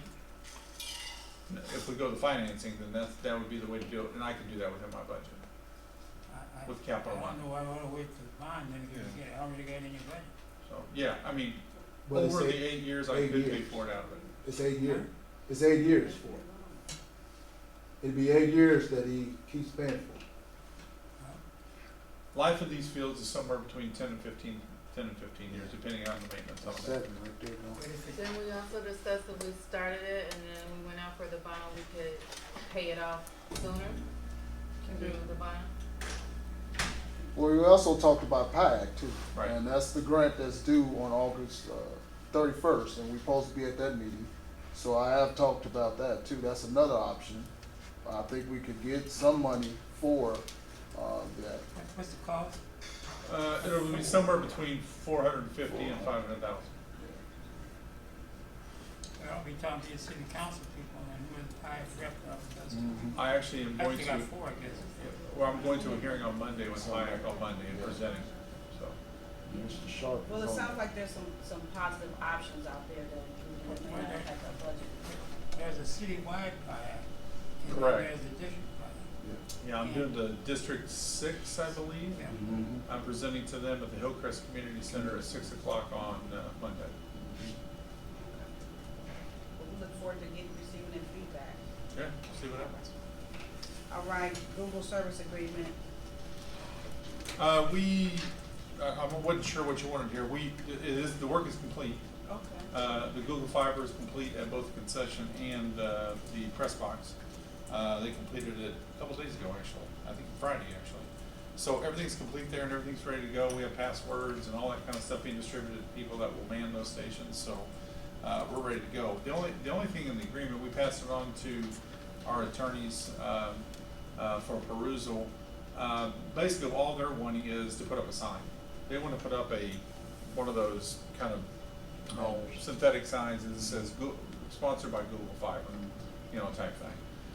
And really, it's roughly around $8,000 worth of work that they did, and all they want is a sign. Oh, that should be a football Yeah, field. that sounds like a So, winner to me. That's what I asked him. Yeah. That's what I asked him. Good, that's If they good could news, get and into it'd be it. great to see, I received a letter from Google Fiber trying to get my business, so it'd be great to see them in the neighborhood.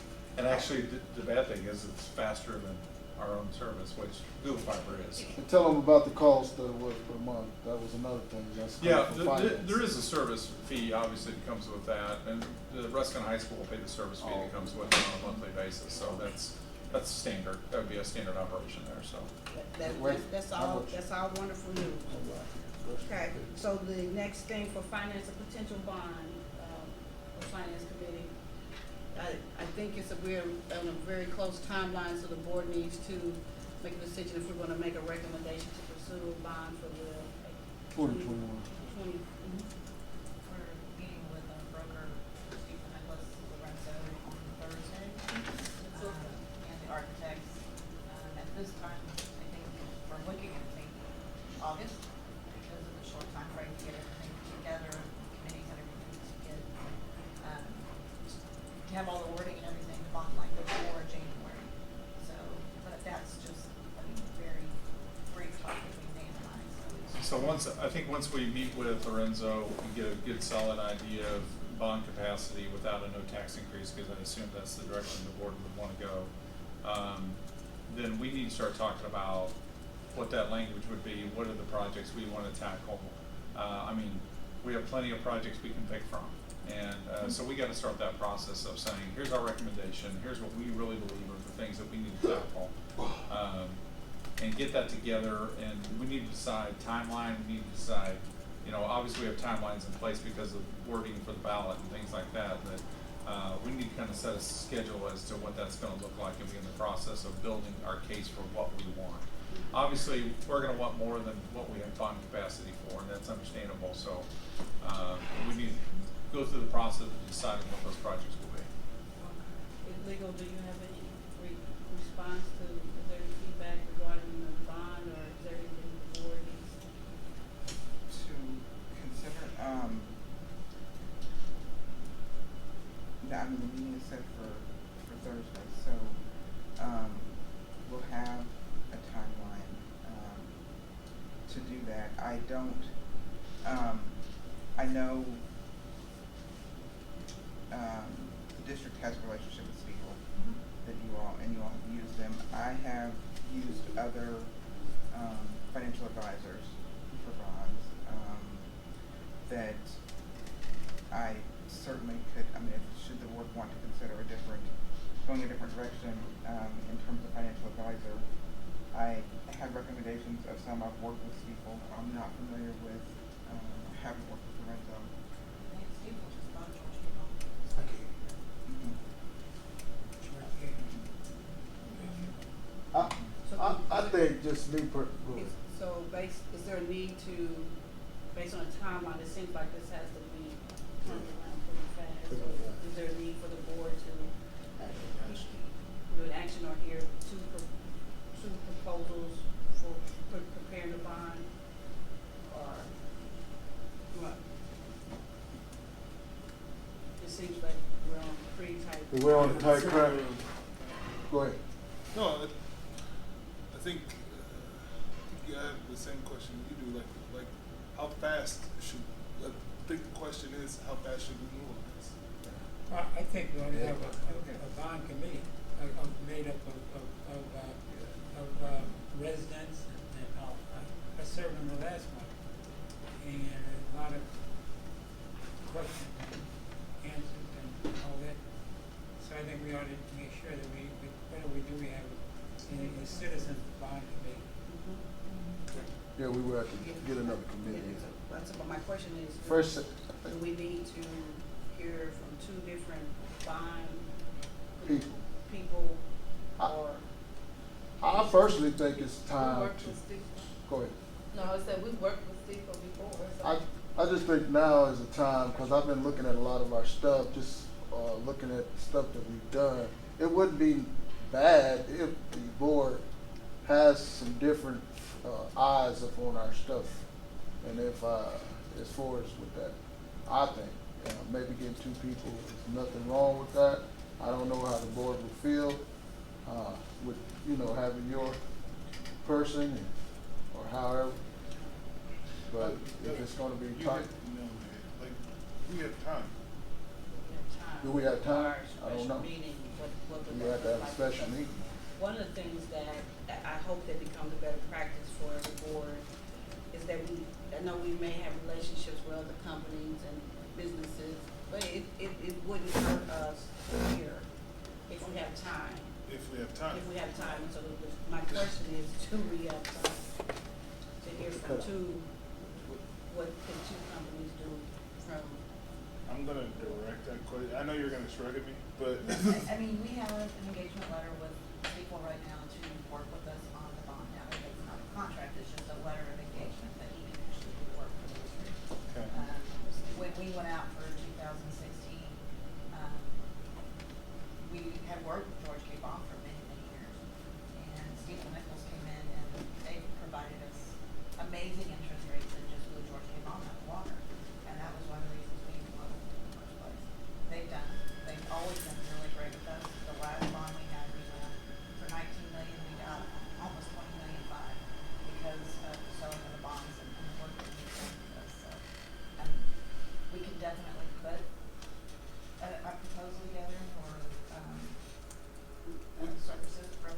this isn't something we had to put out for bid or RFPs on, but George K. Bond is probably one of the largest. I think on New York side. And Steve will just purchase one. So I've served as, just for background, I served as bond counsel for Grandview Schools. And Grandview Schools uses LJ Hart as their financial advisor and has for the last probably 17 or so years. They do a lot of financial advising on bonds throughout the state of Missouri. In order to hear from them, you would have to do a similar letter of engagement that basically says, well, we can provide you with advice because the SEC requires that all financial advisors do that. But you'd be under no obligation, you're under, I assume, under no obligation to use Stifel either. So you'd be under no obligation to use either of them. It would give the opportunity to hear from both of them, but you would need to, we're in August now, because I assume they're gonna advise you on your tax, on the tax levy hearing, I work with him very closely on all of that. yes. So, you would wanna hear from, if you're gonna try and hear from someone else, you'd wanna hear from them this month. Is there anything prohibiting us from just hearing from the, I mean, I think the board just needs all the information. I mean, is anything gonna prohibit us from hearing from them if this is an engagement letter and this doesn't gonna cost the district, it's cost us what? So we 15, wouldn't 20 have to do minutes? an RFP or anything, it's just engaging and just ask them for an engagement letter for services? Like, what does that look like, and then is that a conflict with the engagement letter we already have with Stifel? Can we have two Yeah. of them, two Oh. letters? Can we? I haven't seen Steeples, so I can't say what Steeples includes. Because I've worked with LJ Hart, I know what theirs looks like, and it's non-binding, so, you're not under any obligation to utilize them. They can present to you and you can, at the end of the day, walk away and not do anything. So just request a presentation. Just like when we do But But I would need to know what the engagement letter with Steeple. Is there, considering that they're dealing with the assessment deal, would it be better to stay with them since we're talking about there's an effect that each has on the other in a sense?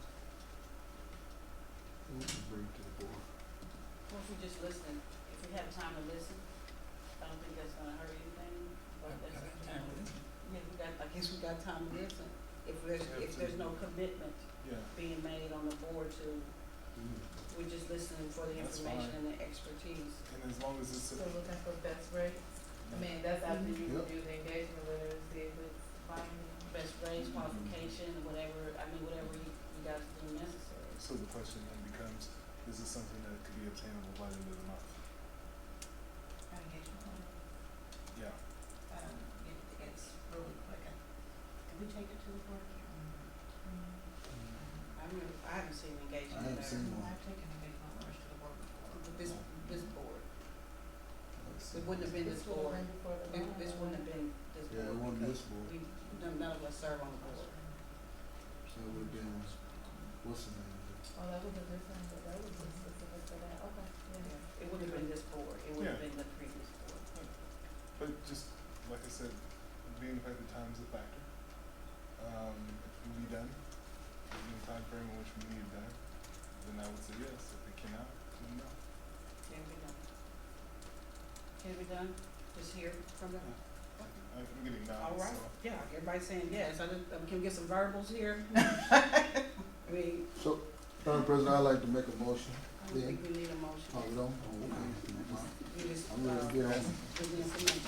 I'm ready. for motions. Yeah, I know, I'm trying to move My forward. motion returned. Okay, Yeah, let's continue to set goals, and work towards improving our fund balance. I think that that's an ongoing conversation. I think we're at 15 points.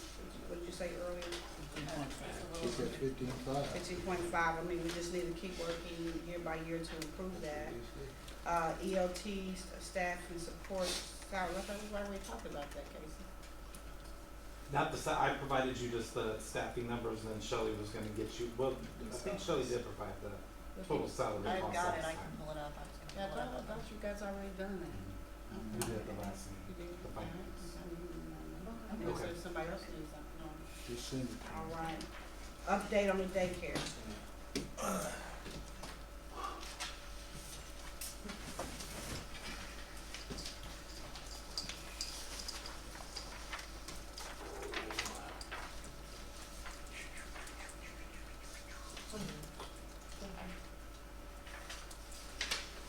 Board meeting. What? You got 4.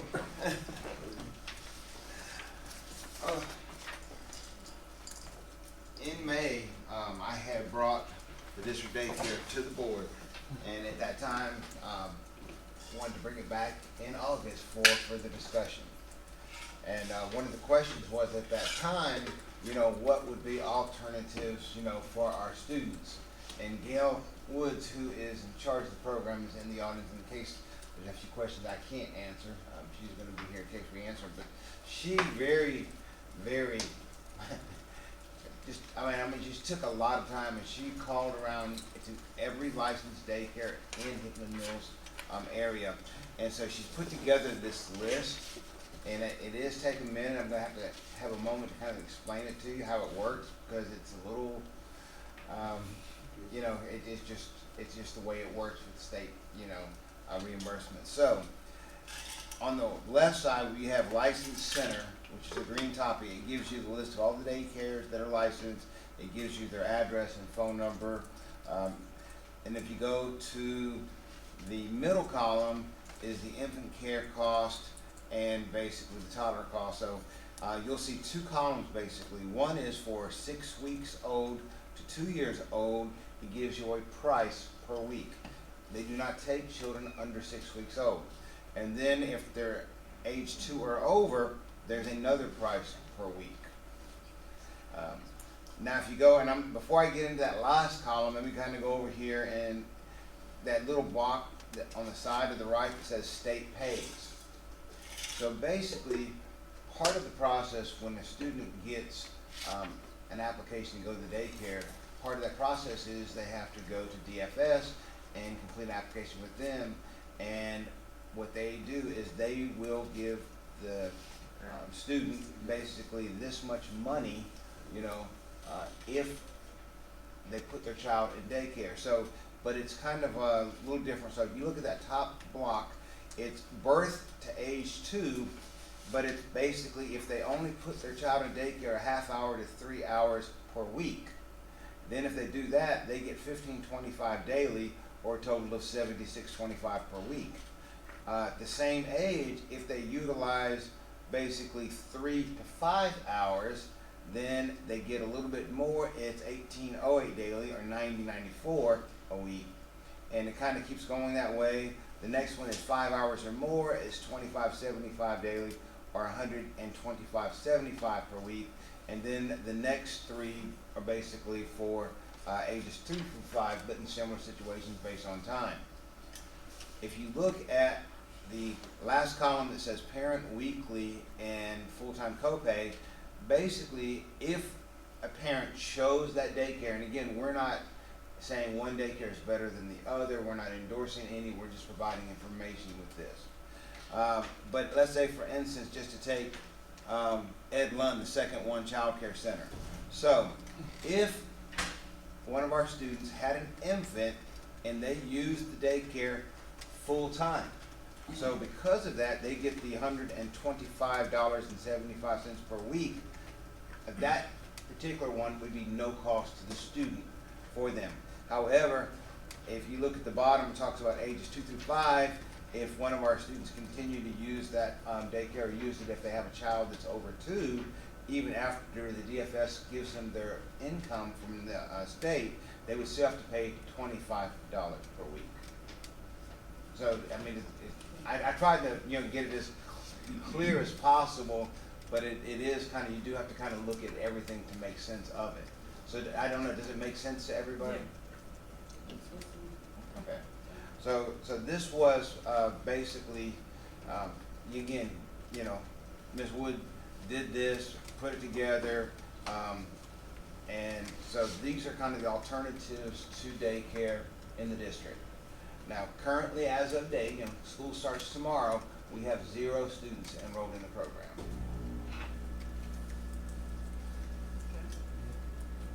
So how many, do we know of anyone that is, of our, students that are about ready to, Have a baby? you heard my, You know, do we know how many? when the students are going through, you know, we have several ways of going, and because it is delicate, we try to be confidential with students. Right. You know, they talk to counselors, so if there was somebody from last year, counselors, teachers, everybody kind of share that information. You know, centralized enrollment when they come through. There's nurses there to talk to them, and then of course they refer them to the daycare. So we have a lot of facilities in place. Now, to answer your question, I do not know how many students are currently expecting. So I can't answer that information, but I do say we have a network in place that when we do become aware of that, we put them in touch with the daycare. Because my next question was the hypothetical sense of when and if we do get a kid that comes in and they've given birth to a child, what would be the process in the sense they would see the nurse, they would update the nurse, they would then get referred, or And they would go to the daycare, get an application, and then they would fill out the application. Again, part of the application is going through DFS, and then once they complete the entire application, get approved from DFS, if they like to use the daycare, then they submit the application to Gail or Ms. Wood, and then we would go ahead and get them admitted into the daycare. So in the meantime, with 0 students, we have 2 staff on salary who hired in the daycare and 0 students. And so that's the decision the board needs to weigh. Do we keep these 2 individuals who we are assigning tasks on a daily basis? They're assisting in the residency office at this time. But if so, the question is, because I don't want later for it to come up that we continue to have 2 staff on salary for daycare with 0 students all year. What are the chances of the student coming back who has given birth and come back? I'll give you, we had approximately 20 applications taken last year from students throughout the year. And again, in February, we did actually have 2 students come use it for the remainder of the school year. This year so far, to date, we have had 3 students that have taken applications, but nobody has submitted any. What's your recommendation? We could, if we decide to dissolve the daycare and the need arises, we have to dissolve the daycare. So we can place those 2 individuals now into possibly paraprofessional positions and not just have them work, without a job, or working, we don't have any students there. We don't have any students there. It would be a change of pay for them because currently they're paid for they work 203 days. A paraprofessional pay is less, but they only work 178 days. So, I mean, in terms of the hourly rate, it would probably be similar.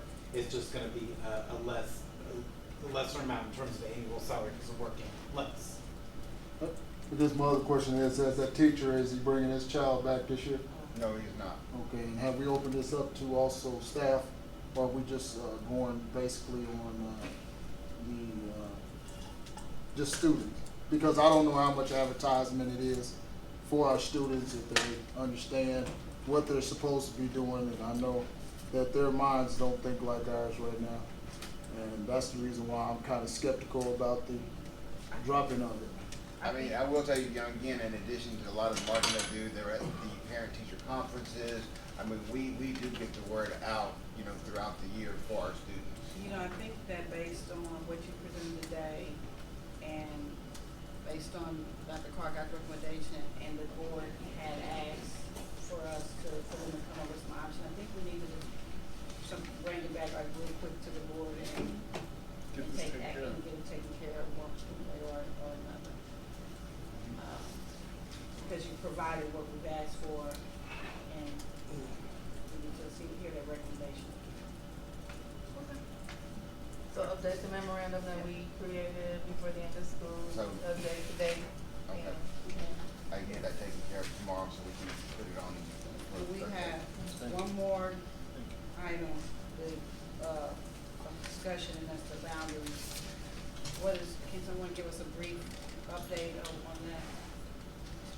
What is the discussion? So the reason why it's on the agenda is based on some of the questions that the Vice President Reagan has posed in terms of specifically around why some students that live really close to Ingalls, why are they being transported or moved to, why are they attending in the Warford area? And so I asked Mr. Weekly to display and show the boundary map, and what I explained to Vice President Reagan is we had to accommodate and adjust for the closing of two sites. And when the board voted on the, I didn't want to look. Why do you, it wouldn't bother you at all? Right, that's what I said, just a little mad, just trying to make this way. Would it be possible to bring that to the board just to review it, because I think that's just a whole full board conversation briefly, or what are we required to do here? We're prepared to do whatever needs to be done. I was asked to put it on this agenda, agenda. You have an update, Mr. Weekly? But it's also on the August 15th agenda as well. It is? I mean, Yeah. it's on the board agenda as well as a discussion item. Well, one thing I would, that I would talk about is, obviously the board, the boundaries are on the website. It's an interactive piece that you can click on and kind of zoom in, zoom out, so you kind of know what's going on. But please understand that whenever you go from, when you drop two schools, boundaries change. It's an organic part of closing two schools. You have to have boundary changes. And so, in doing so what happened was, is right after March 7th, after the vote was made, we had to go back to MGT, because at that time, the two schools you chose was not an option. It wasn't a part of that. So we had to go back to MGT and say, okay, here's the two schools that are now closing. How can we redistribute, knowing building capacity, so on and so forth, all the factors that go into boundary changes. And so, families, interstates, all that piece that they had talked about when they were here, when they did the original boundaries for each one of the options that they gave. So basically we had to say, go back to the drawing board, and it was about 2.5, 3 weeks, they're back and forth between us and them, we were finally come with the boundary changes that they came up with. All we were doing was really providing addresses and that type of thing for them to create that. So the boundaries have been up since, I'd say, mid-April on the district website. And it's somewhat interactive, where you can zoom in, zoom out, and see almost down to the street level where you can go. So, and today I ran a report of the totals of each one of the schools back from 18-19, and even today as we sit. We're, as of now, and this will change obviously. What we do is we have a rollover, meaning all the kids that were here last year, we rolled them over to the books for this year. And any new student that's come in since centralized enrollment puts us about 6,038 kids, okay? Now, we also know that that's not always the case. Kids from last year don't always come back. So that number's a little bit inflated. The low side of that, the other number, is those that have completed enrollment, okay, up to this point, which is 4,751, okay? So really, enrollment's gonna be somewhere between 6,038 and 4,751. It'll be somewhere in between. And we won't know that for a while. And obviously we won't know the real number until the end of September, when we do our September count. So I have it for every building. We're under capacity in every single building. In fact, we're under almost every enrollment from last year presently. So we'll continue to monitor this, but in thinking about kids and where they're going to school geographically, you can just go on the website, it's right there, it's one of the big banners that's on there. As far as numbers go, we're under last year. So everything fits nicely, and it'll be an easy fit for kids. There's not too many kids per building at all. And this seems like it requires a little bit more thought. I would like to see the interaction between now and next board meeting, because I didn't know it was up there on the website, Yeah. so, but thank you for directing. Yeah. Hopefully we can, I know it's on the agenda to discuss in great detail, and I think we have time to do that. I don't have enough information to ask enough questions about it. All right, so moving on to future agenda items to discuss, Mr. Brooks, you got to put together. Ms. Briggs, can I ask one clarifying question? The facilities committee asked that the turf company come to the meeting on Thursday. Do we still need him to do that? I think we pretty much got the information. Okay, You said that we I'm- need to make a decision by the end of these. Right, so I'm gonna tell him not to come. I think originally we wanted him to come, but I think we're okay. Yeah, because we have three options. You're gonna go to Yeah. kayak, you're gonna provide us with a positive update, the board has time to Sure. make a decision, the finance committee has to make a. Okay, I'll let him know. Thank you. You know, we gotta do something Yeah, by appreciate it. December of 2019. So, future agenda items Who's it? for, the finances. Future agenda items for finance, we still have time. All right, but you wanna add, that for the next one? Yeah, I wanna add, travel policy, to the next agenda item, because it plays into our finances as well as, there's some vagueness, upon reviewing the policy, there's some vagueness, and I've tried to look, I've asked, MSBA to kind of give some clarification, but it's our policy. So the vagueness is something that we need to, So they sent you back to the board. no, it's something that we need to discuss. Okay, let's pull that policy legal, and let's start beginning the discussion, on that, item, and we could probably work that through a meeting. You should have put forward for the. Yeah, Yeah, yeah, I think we can look at, you let's want- submit some recommendations or whatever it is, let's start pushing it out. Future meeting dates, regular board meeting is this Thursday. Parliamentary, procedure training will be August 26, 2019. Educational accountability, committee meeting is September the 9th. Finance is September 10th. Is there any further discussion? Okay, at this time, the meeting is adjourned at 7:57. Thank you.